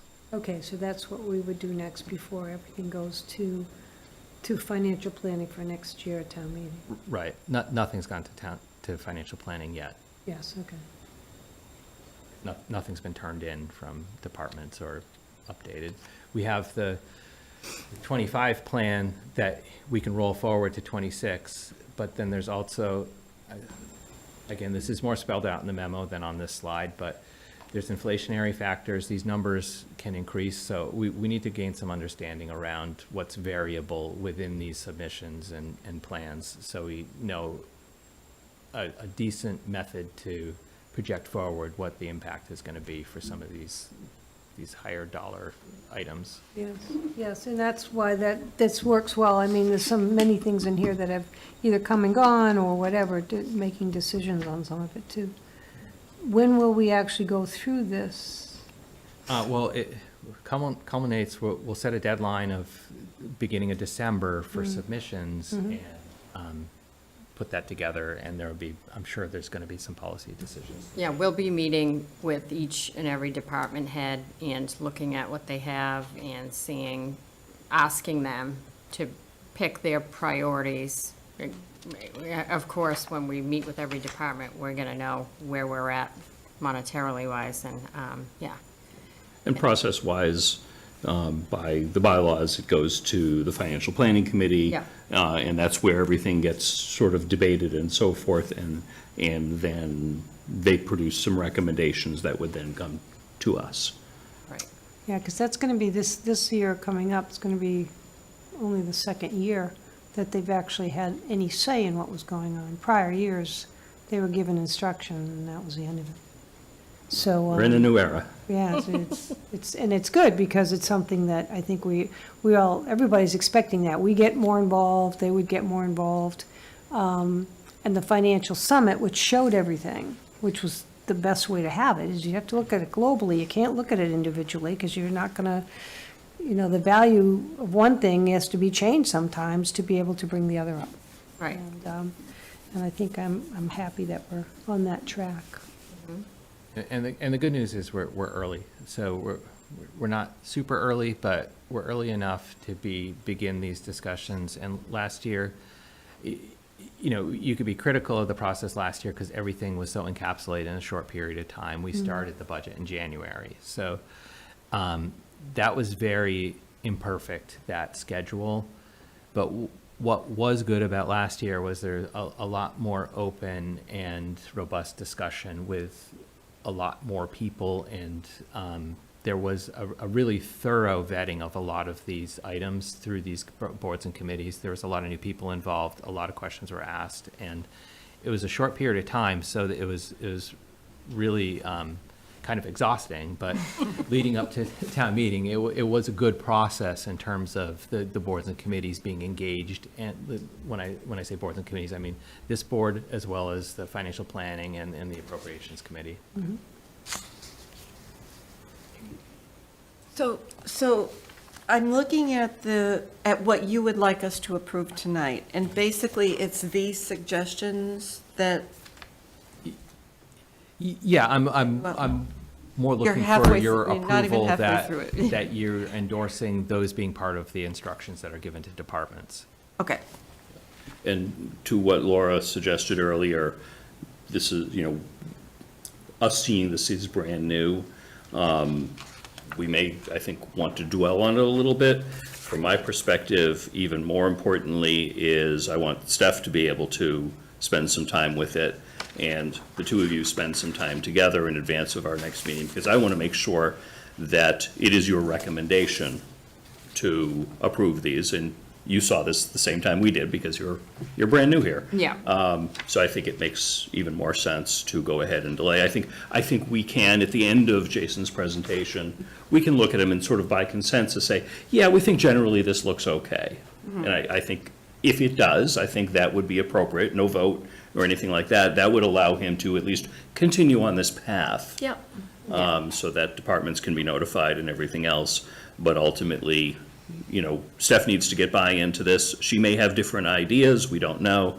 And then the two of you should ideally reach consensus and come back to us for any fine-tuning or anything else at our next meeting. I like that idea. Okay. Okay. We have a public comment. Doug, would it be all right if we continued along with the presentation? I'll recognize you at the end. Thank you.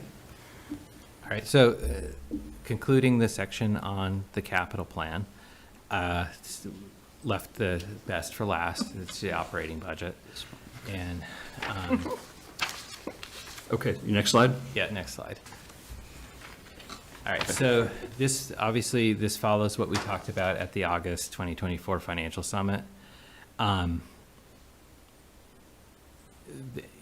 where we put together a budget model with projections for the next 5 years, and we used some pretty broad estimates when we went through that process.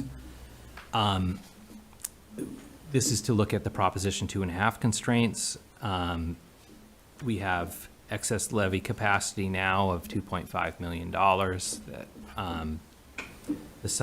At the summit, like I said, we modeled 3% increases, and that levy limit was used up in FY25 through that process using those 3% broad. So we are at the constraints of Proposition 2.5, needing an override in 28 per those estimates that were used. Nobody said we could come in with a 3% budget and make that work. It was for the purposes of that summit, in that exercise where we used 3%. We have not even sent out budget instructions to departments yet. So again, like I said, as we go through this, you'll see that I'm wanting the support because we're going to be asking departments to produce more scenarios than just a budget request.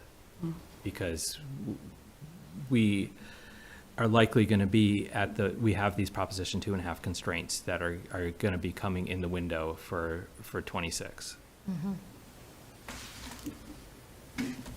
So the point here was these numbers that you'll see on the next slide, but don't go to it yet. I just still want to read off of this one for a second. If the levy capacity is completely used, this 2.5 million is used in FY26, that would mean that 3% could increase to 5.17%, and that's the absolute upper limit that we could produce a budget in for FY '26 without needing an override or additional relief from Proposition 2.5. So it's really, I'm not saying it's okay to go out and produce a budget for 5%. That's not the policy position we're developing here. What we're saying is that we're trying to determine what the constraints are within Proposition 2.5. So I'm not saying that we should produce budgets that are all 5%. What I'm saying is that we cannot produce budgets more than 5%. And that would be for every department. What's that? That would be for every department. That would be in total, yeah, every department in total. So that would kick us right to the levy limit. Yes. Okay, let's not do that. Yeah. So if we advance to the next slide, there's some, this is just our budget model that we use, and it's expanded for view here. We see the revised FY25 column, and this is just basically the Proposition 2.5 formula here. I don't know if you can read this on the screen easily or not. It's actually harder to read in the memo because it's in the context of the entire budget model on one page. So I tried to make it legible here. So again, this is how Proposition 2.5 works. You have a levy limit. You start the next year with a levy limit. We get 2.5%. I can probably make this a little bit bigger. Oh yeah, that looks pretty good. So from the Proposition 2.5 means that we can levy $1.6 million more. Then we add new growth. We estimate an amount for new growth, and that's based on $30 million of value. So our basic levy limit is $66 million. Then you add in all the debt exclusions, and we've modeled the fire station construction project as being one. And then you had that's how you get to your maximum allowable levy. And then there's the unused levy capacity, and that's how you get to your total tax receipts, your total tax levy. Do you, being a numbers man, do you have a kind of a ratio or a percentage of how much we've always kept beneath the levy limit? It's varied every year. When I first started here, that's when Northborough Crossing was starting to be built. There was a huge increase in valuation that year when Avalon came in and then Northborough Crossing. So that's ebbed and flowed. The most recent increase was the warehouses on Bartlett Street. So there's not a historic amount. There's been times when the town has been up against the limits of Proposition 2.5 in the past. So it's not, there's not an easy way to answer that. We've tried to produce budgets that haven't touched the unused levy capacity, basically leaving it level, but that was not feasible to produce the budget last year. Right. When I say last year, I mean the current year that we're in now. Right. Well, we always heard about, the levy limit being equal. It's where you want it to be. So, so by that explanation, I, understand where that remark was always coming from. Yeah, so it's a little more difficult when you have the unused levy capacity because it's a self-imposed constraint, like in terms of producing a budget. So you're basically saying that we could be taxing more and then doing more programs or having more new initiatives and doing everything with tax levy money. But every year, taxpayers are only going to accept so much of an increase. Right. And, it's not a scientific process as much as it is like a budgetary one. Right, right. Well, as I say, we're coming into a lot of buildings that are going to need help, and they're not going to be able to hang around for 10 years. So that's the whole, I think the whole concern now as we move forward, that so many of them are in such bad condition. Or they're at their life. We've already got 40 years at the police station. So its life is almost, at its limit. Yeah, I think, a great benefit of this year having so much of a large free cash that came back is there's an opportunity to make more capital investment that doesn't directly hit the taxpayer, because we have more money than we would on a typical year for capital projects. Yeah, I mean, that's what I'm saying, we need to look at those, to Julian's point, we really need to look at how much we're Oh, gonna yeah. be able to fix, rather than let it die even further. Okay, and again, this model here, as you can see at the summit, we were projecting with that 3% budget increase, having about $800,000 left in excess levy capacity. And then just to get to the upper limit where I was calculating the 5% that's brought to zero. So you can see that, that's basically called taxing to the max. Do you tax to the max? And that model does show us taxing to the max. Right.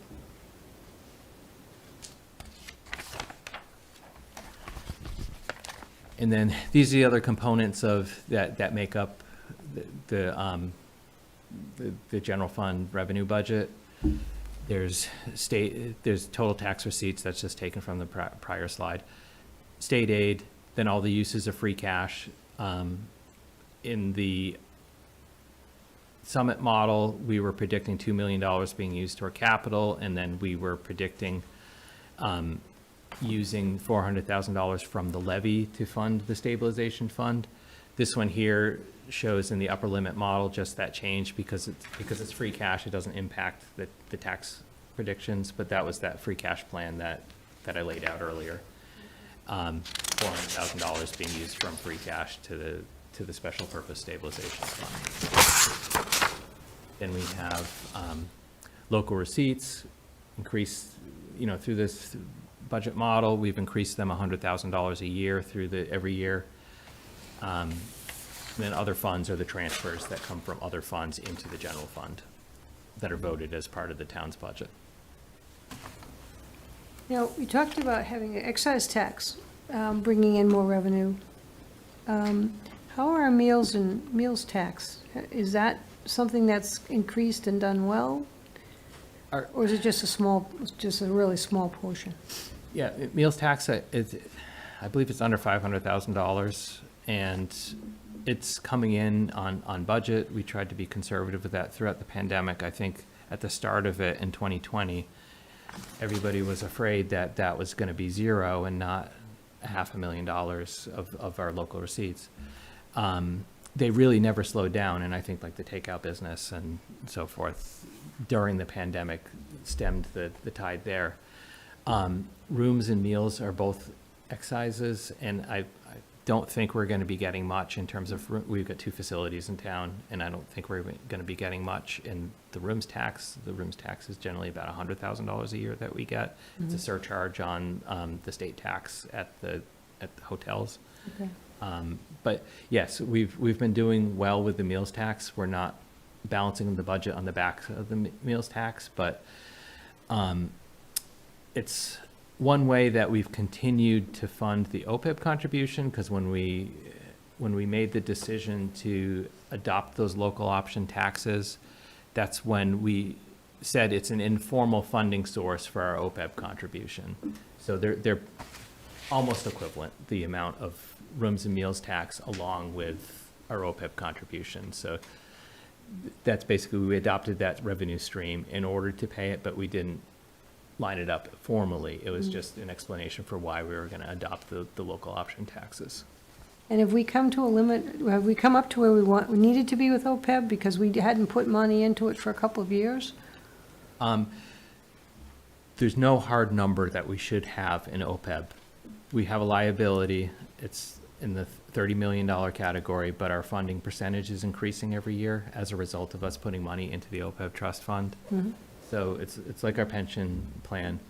We're assessed by Worcester Regional. It's a very similar number in terms of it's being it's based on our employee costs, and it's determined by an actuary. There's a funding plan for the Worcester Regional Retirement System, so we are going to be facing assessments of about 10% a year from the retirement system in order to become fully funded in the pension plan Okay. until 2036. Oh, my, okay. So we built that into the budget model, and that's one of the things that it's a cost that outpaces the potential revenue that's coming in. So it's something that is why it's difficult to stick with like a 2.5% increase or something like that, because we have these other factors that are fixed costs that we have to pay for. Okay. And just a happening question is, do you every year look at the potential retirement expense, what you're expecting for employees that are at a point where they could potentially retire? Because then they're bringing that down, right? Well, in the past, there have been, and there has to be legislation to allow it, if you're talking about early retirement incentives. Typically, the town pays those, and those are just those typically make sense in conditions where you're going to retrench your staff. If you were going to be laying off people, if you could incentivize them to retire rather than laying people off, you would achieve a savings to that because you're paying a higher retirement assessment as a result of encouraging people to take these incentives. There aren't any proposed in the current times. Okay. But yeah, we do look at, again, in our models, we do predict that we are going to have an increase of the assessment of 10% for the time being. Okay. All right, thank you. But yeah, those numbers get recalculated and determined to actual. So we have our own actuarial rating within the retirement system. So they're telling us exactly what we need to fund as a part of the entire system. So it may or may be more than 10%, it may be less than 10%, but overall, they're going to appropriate 10% a year and fund their system because they have 100 members. Okay. And do they send us those actuarial reports, or do they just give us the They top do, line yeah, number? they do. I don't think the next one for 26 is available yet because it's based on 2 years in the past. Right. But I don't believe they've calculated their appropriation for 26 yet. Right. And again, so these were the other sources of revenue. Ready for the next slide? Yes. So if we click to the next slide, this is the expenditures and then town and school. And again, as I was talking about some of these, this model here shows the town budget going up 5% and the town departments going up 5%, and that's the upper limit. I'm not saying people are going to go out and produce 5% budgets. I'm saying this is the upper limit constraint that we have. As you see here, we have the transfer of the special purpose stabilization fund that was proposed in both models. We modeled that at the summit. Non-excluded debt service is part of what's considered the town budget. So we have that set to go up based on some of the more recent approvals for some smaller debt items. I think the 2 fire trucks and the DPW tight tank and things like that. So that's set to, that's why we're on path for that to go up a little bit this year. Health insurance, we're hearing initial numbers that our claims data is not good, that we're potentially facing a 10% premium increase for our health insurance policy. We need to go back and meet with our consultants again. I'm thinking there's 2 components of our health insurance. There's the retiree health insurance in our active plans, and I'm saying 10% is probably the premium, is what we're hearing from the consultants for our active plan. And I just changed that to 8% because we modeled 4% at the summit. We weathered a 4% last year, and I don't know, my thought is we usually start with these predictions, hearing these predictions that are pretty high, and then they come down somewhat. So I just picked 8% because it was between 4 and 10. The retirement assessment's in there for 10%. We don't know the exact amount yet. Solid waste subsidy, that's based on a contract. That's what the shortage would be within the enterprise fund. So we basically know that it's 4%. And then other fixed costs are Medicare expense. Again, that's based on insurance premiums.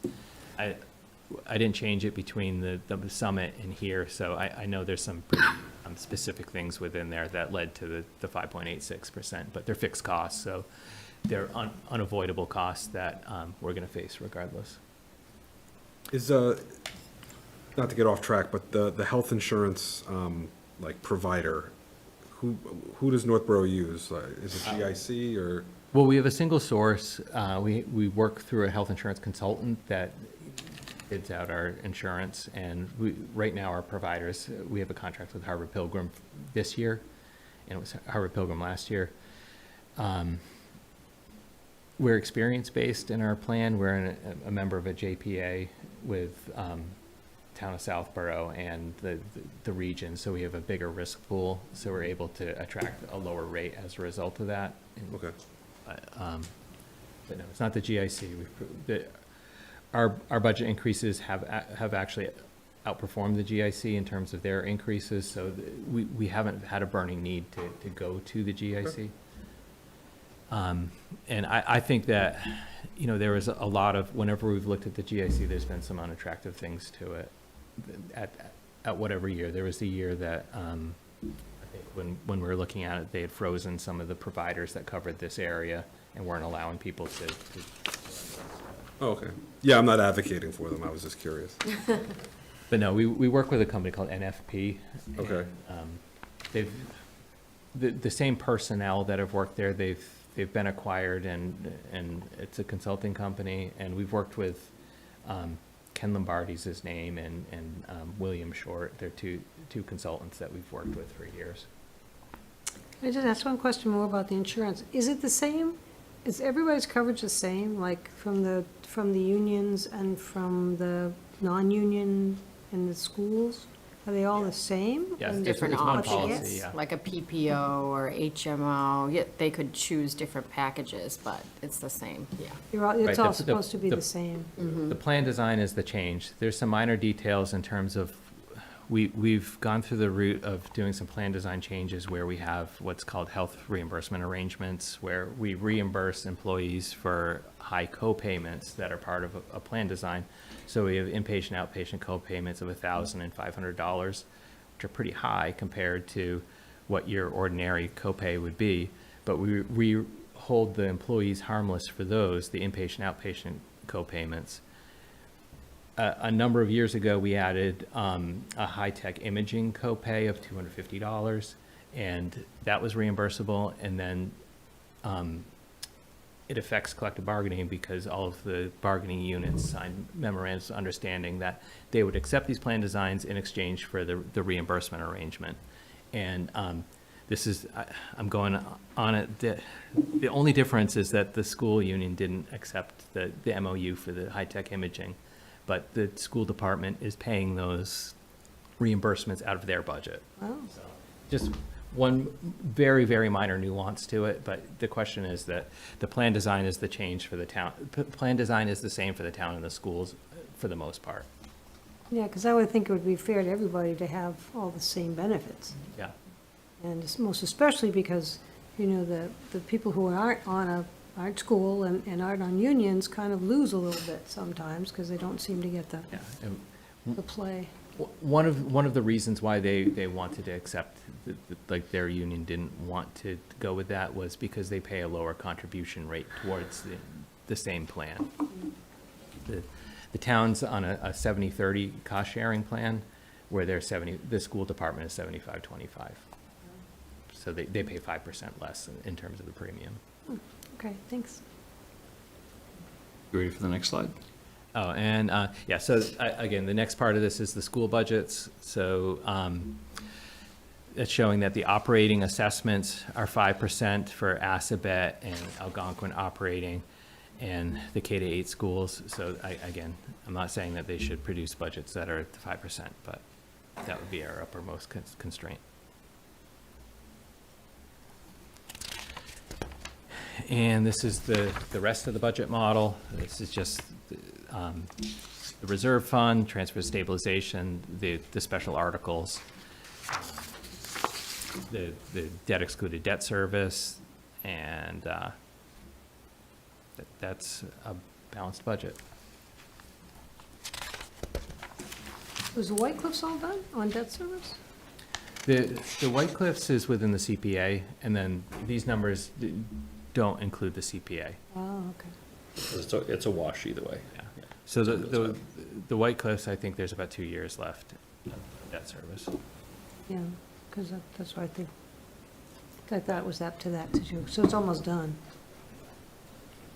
Every year, the CPA has an article, though, to appropriate money to cover the debt service for the building acquisition and the initial preservation of the building. Mhm.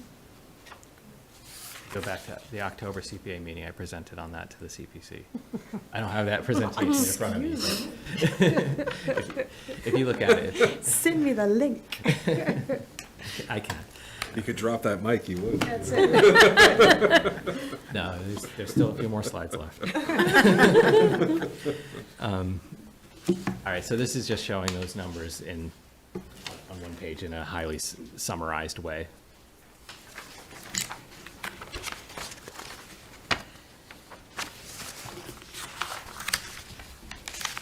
Just to prove that they're balanced. All right, if we want to move on to the next one.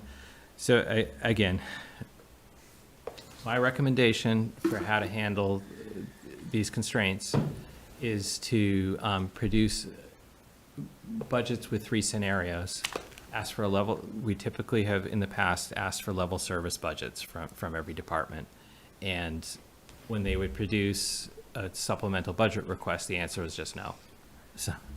So basically, what I'm asking is we need to produce a framework so that we can make the policy decisions of what things are going to be funded and what things are going to be basically said no to, or we're going to have to wait on for new initiatives. And then if somebody's level service budget includes an increase that's more than, say, 3%, we need to know that too, and then narrate through what would need to be cut to get to a 3% increase to match up to what we projected at our financial summit.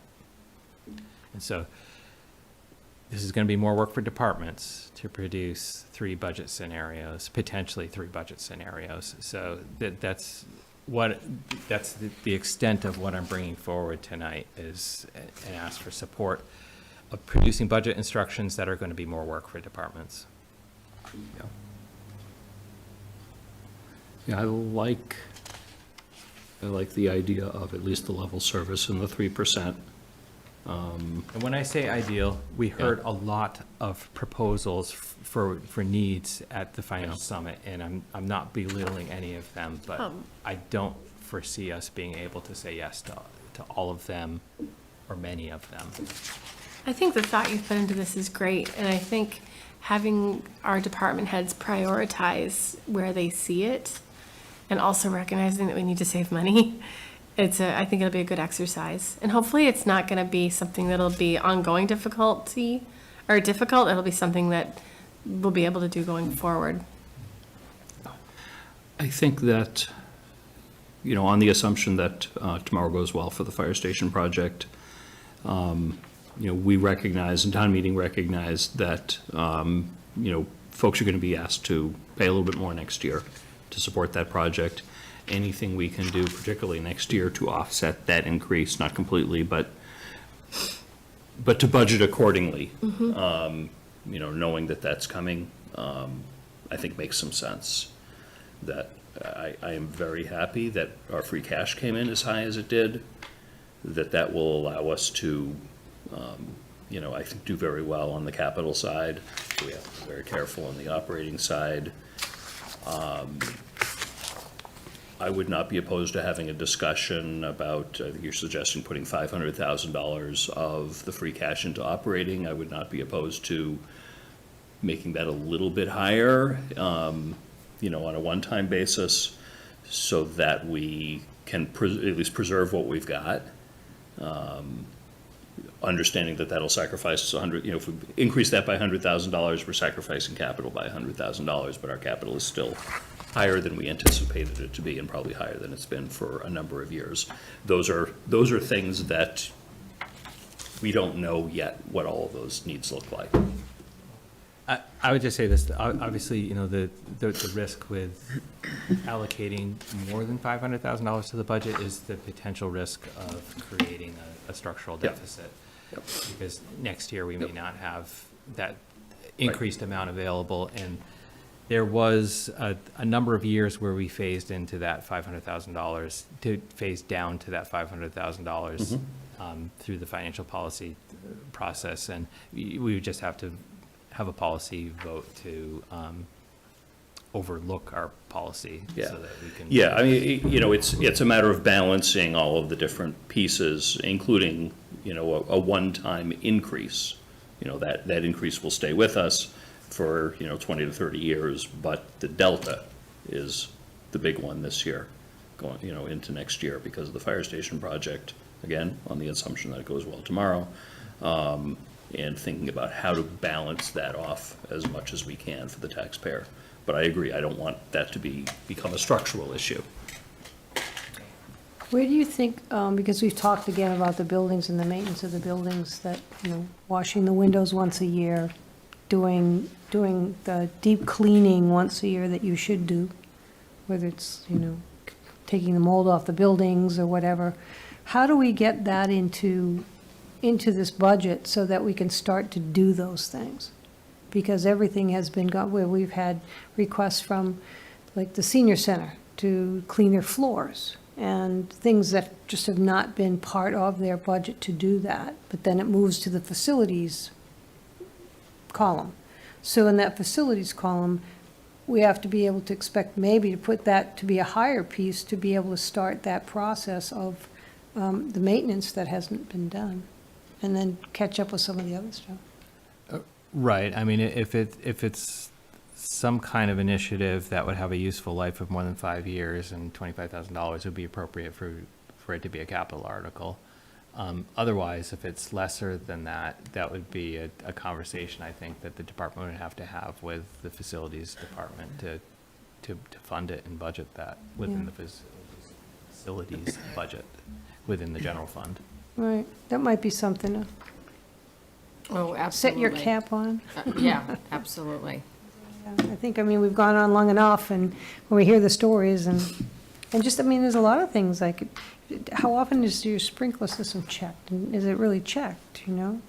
I don't know. I just started getting a little involved in that. So it's interesting how much stuff hadn't been done. So.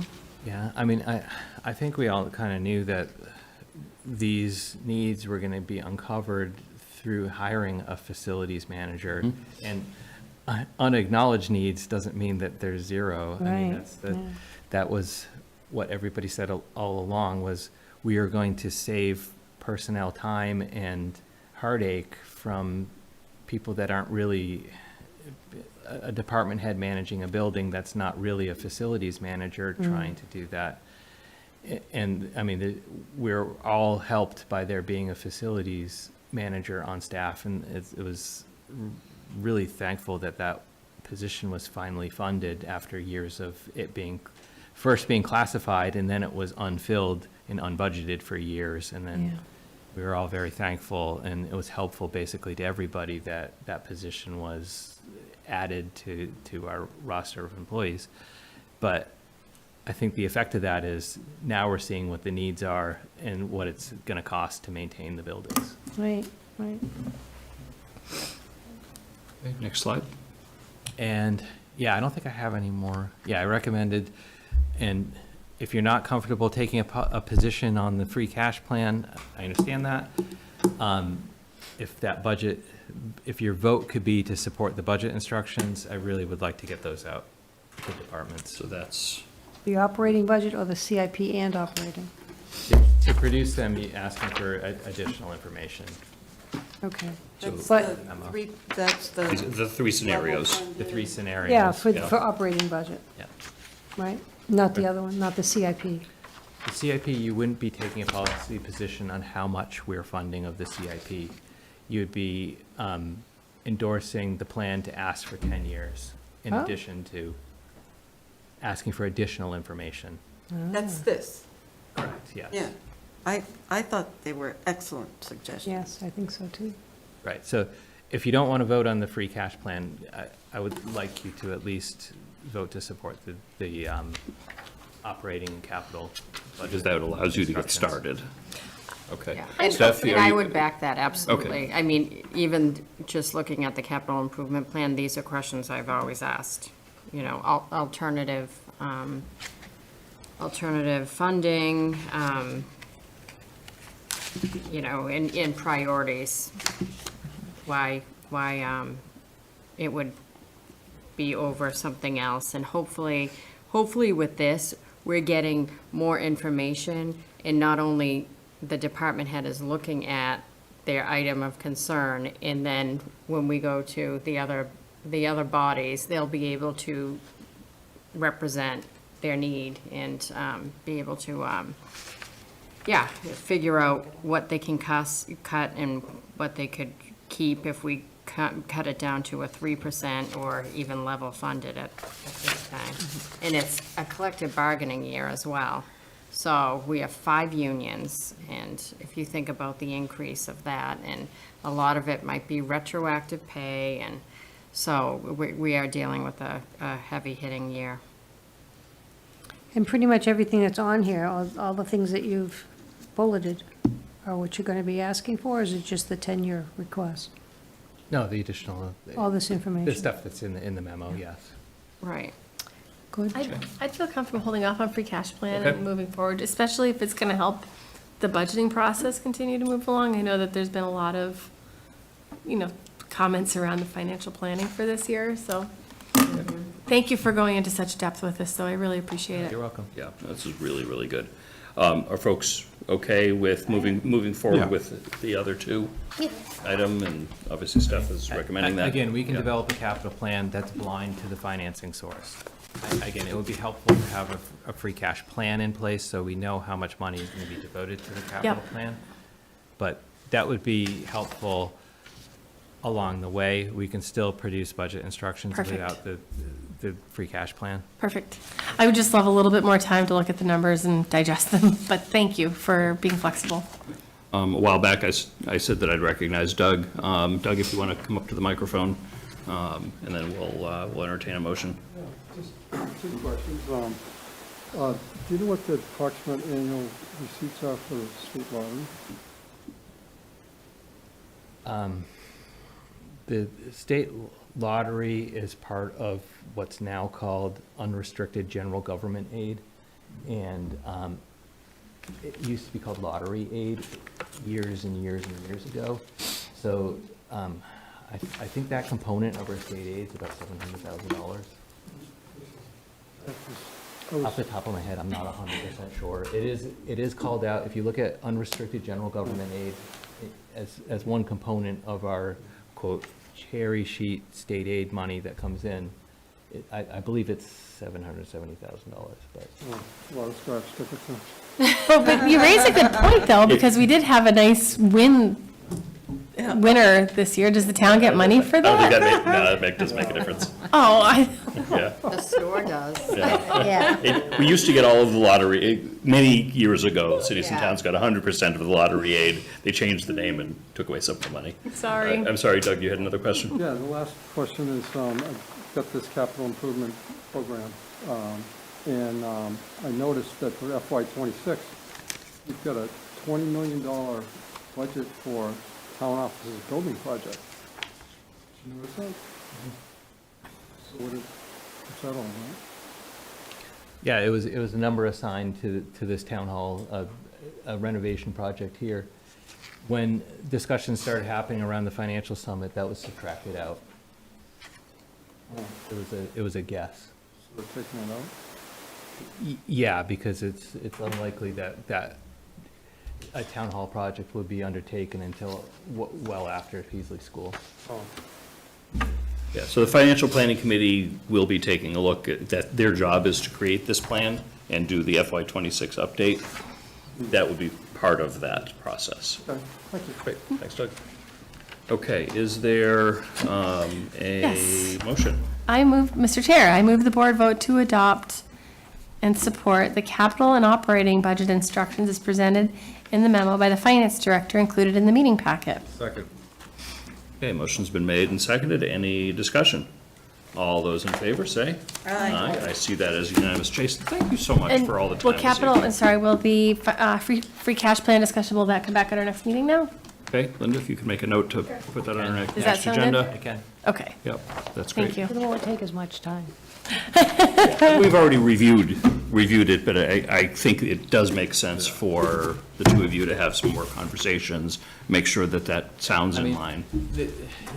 The intent was, and I felt like it's fairly uncontroversial, that this just met our existing financial policies. Yeah. So if we're going to veer from it, it would be something that would be outside of our financial policies, and we're having a broader conversation about that. Yep, Along, that makes and sense. potentially longer. So what you've proposed here really is our current policies anyway, Correct, right? correct, So we're not, yeah. we don't even have to vote on it, but because we started the process, let's just plan to do that.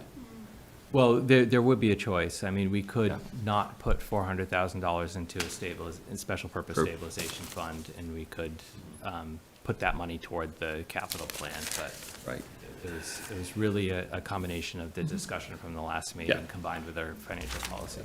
So I think it's a good proposal. So, all right, so that'll come back. So Julianne? that'll come Yeah. up, So Yeah. that we'll vote on next time. Yes. Okay. Yep. and that's under the capital plan, under the free cash? Free cash. Or something The free- else? the That's free under free cash, cash, yeah. okay. Okay, good. So that concludes that item. Jason, thank you very much. Thank you. Thanks, Jason. Thank you. Next up, we have reports. Let's see, I think last time we started with Mike, so this time we'll start with Laura. Sounds good. So I had a lovely time attending the Junior Women's Club Craft Fair. They host this every year. And unfortunately, there was a miscommunication and they parked, some of the people parked on the basketball courts. So hopefully we can get a plan to either get signs or fencing. I know that Mr. Martineau had put a note that they're going to work on some solutions to avoid that in the future. Hopefully, somebody can be there tomorrow morning before voting to make sure that there's nobody parking on the courts tomorrow. But I just want to make sure that that is definitely enforced. The kids were not able to use those courts for a good chunk of last year, so we've got to stay on top of that. Welcome to our police force comfort dog, Marshall. I cannot wait to meet this adorable puppy. If people are on social media, he has a better presence than I do and much cuter. The tax classification meeting, which Jason had mentioned, is coming up on November 12th, which is in Town Hall. So you're welcome to stop by and participate in that. And then that will come in front of the select board coming forward as well. The Elderly and Disabled Tax Fund will be collecting applications. Yeah. Oh, sorry. I think it's the 18th. For the select board meeting. No, the tax. Oh, sorry. Yep. For the tax assessors? Yeah. Thank you for correcting that, I'm sorry. Typo. Tomorrow, for everybody that's going to be voting, there's going to be a bake sale to benefit the sixth grade class, so you're welcome to purchase some baked goods. And then last but not least, I wanted to thank all the police that participated in trick-or-treating details. We had Officer Fuller stop by with my family, and he was so engaging with the kids, and it was nice to see the enthusiasm from the trick-or-treaters to see him there. So that concludes my report, and happy Veterans Day to all our veterans. And that concludes my report. Thank you. Thanks, Laura. Julianne, any reports tonight? So just a couple things. I hope everyone, when they come into Town Hall, will take a look at the artwork from the Aspen Yes. Valley High School students. It's on level 1, and it's pretty creative what they've done with car parts. And then I also want to say that Monday is Veterans Day, and if I could take this opportunity to express my thanks to all of our veterans and their families. I think it's safe to say that we would not be attending a meeting like this tonight if it weren't for our veterans. So a deep heartfelt thank you to all of you and your families. And I'll end my report there. Thank you. Sure. Lisa, any reports tonight? I just want to echo what my fellow select board members have already said, Veterans Day is very important. I don't think we give it enough interest. I think that it's very true. And we're seeing so much war going on throughout the world that it's amazing that we're still in the position that we're in today. So I do appreciate all of the services that they've given us in their lives. And that's going to conclude my report tonight, believe it or not. Thanks, Lisa. Mike, any reports tonight? Yeah, so one report from the school committee is that they did get funding through MSBA for the Z roof.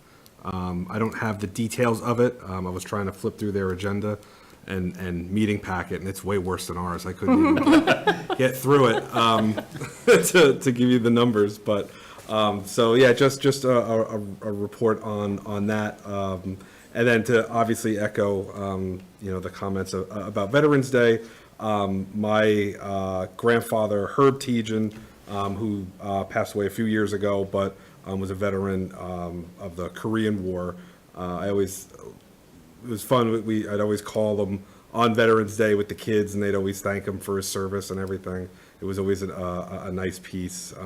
I still thank him. Hopefully he could hear it wherever he is. But thank you to all the veterans who were as said, they're the reason we're sitting here. So, and that concludes my reports. Great.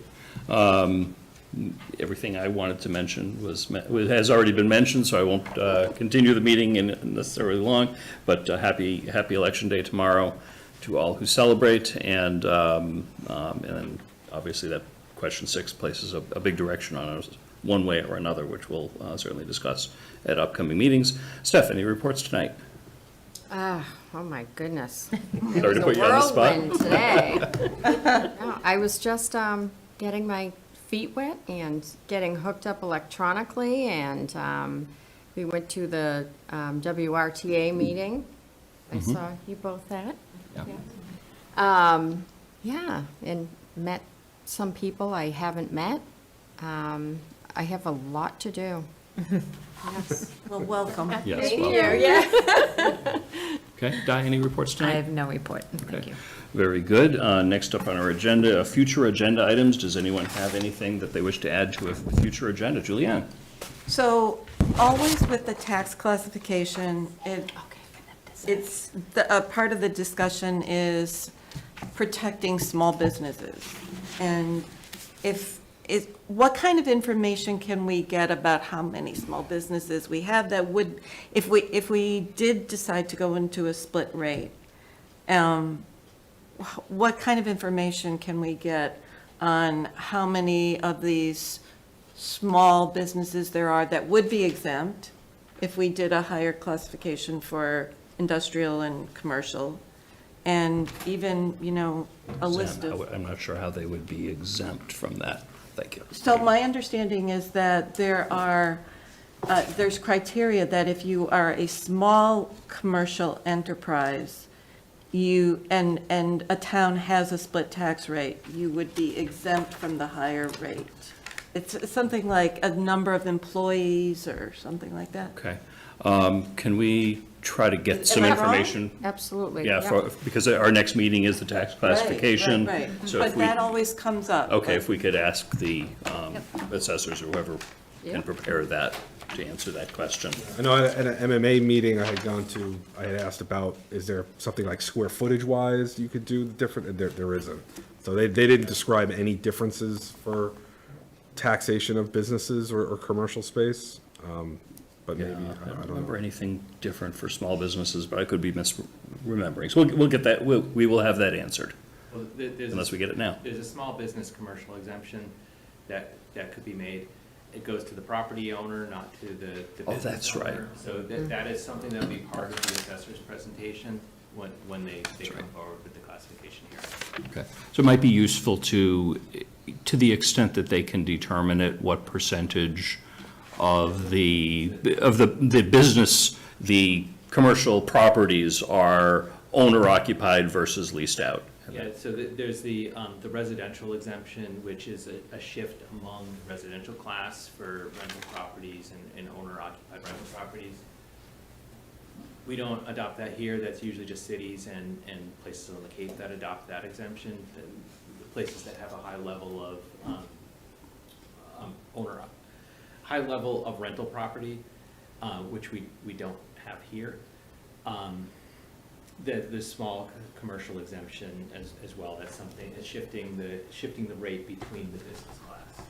So it would have no effect on residential, it would just shift the rate within commercial industrial property.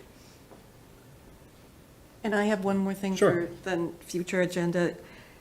There's a lot of comment and a lot of opinions on these benches and picnic tables. Okay. Primarily the benches, I think, but can we finally can we have a discussion about that and figure out where those benches really should go? Sure, if we could maybe ask Scott and Lori to bring some final designs and options to us. We approved $25,000 for downtown benches and picnic tables, which isn't a lot of money. But to finalize.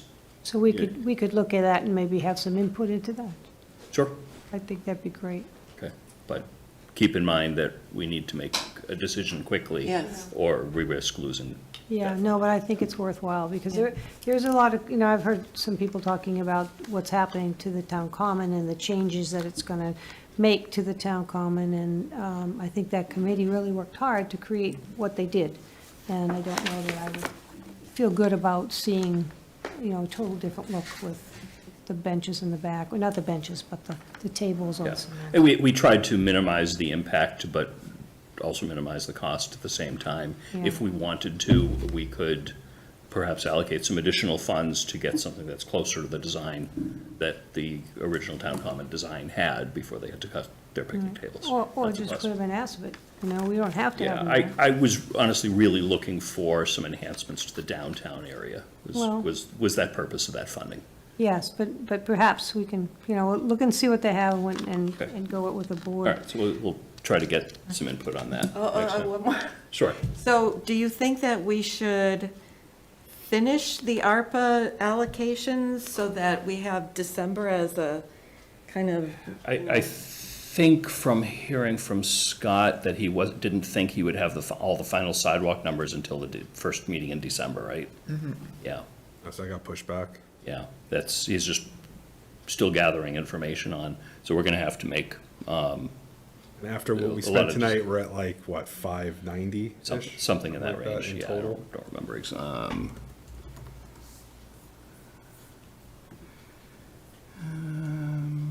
So Sorry. are we agreeing that what's Well, ever left there's over one- is there's- going to sidewalks? Well, there's one more thing that's So gonna we come spent, forward. we're at about 640 now, we were at 649 going into tonight, and we spent 9,000 tonight. Right, okay. Yeah, so 640 is about what we've got in All total. right, and I'm pretty sure the police are gonna be asking for some lighting. That's the speed lighting. Okay. So that's gotta be next. Yeah, I think next meeting. there are a few more things. I was speaking with Di earlier that, I don't know if anyone noticed, but the lighting in I'm pointing in the wrong direction of the building, it's back that way, for the town hall sign. Yeah. Is there, the lighting That is. was me. Yeah, the lighting's been out for a little while, and my understanding is that those are fluorescent tubes and the ballast is bad and you really can't get those parts anymore, so we may have a choice of either replacing the internal lighting of that sign with LED or completely replacing the entire sign. Sign review has a memo. I had you in mind. Oh, my God. So I suggested to Di that, at one of our upcoming meetings in the very near future, to see if we could get some costs on those Yeah. two options and hopefully use ARPA towards that. Good. Well, right now, they have the Christmas light spotlights that you stick in the ground and you run the wire. So you could put it on that and do an external light while you're waiting. Because people have talked about coming in at night and they can't see Yeah. their way to the driveway, so. Yeah, you just do little solar just- yeah, it's- solar it- lights or it's a little something. spotlight For that the very, people very go short on. term. Okay, any other future agenda items? We do have to do the minutes, what we want to do for minutes, how we want our minutes to look, that discussion, we still have to have that. Yep. So, That's what I recommend. Mike? I was just gonna say, after touring 2 other town-owned properties, at some point in the future, you know, some point next year, or whenever we get to it, a discussion on those 2 properties and a way forward Yeah. with them. Excellent. We're all for that. Agreed. I know, I imagine Steph's going to get a tour of I these. mean, for those, these I got some, very I near got future. some property that I'd be willing to give goodwill, you know, or Habitat for Humanity, you know?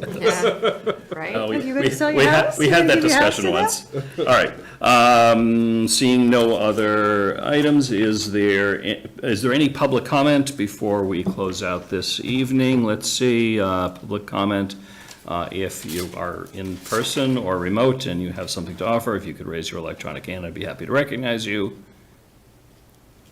Seeing none, public comment is closed. Is there any other business to come before the board before we adjourn tonight? Only that I think Jason is amazing. We are very lucky to have him. I really enjoyed your delivery today. A little humor even. It was. All right, is there a motion to adjourn? So moved. Second.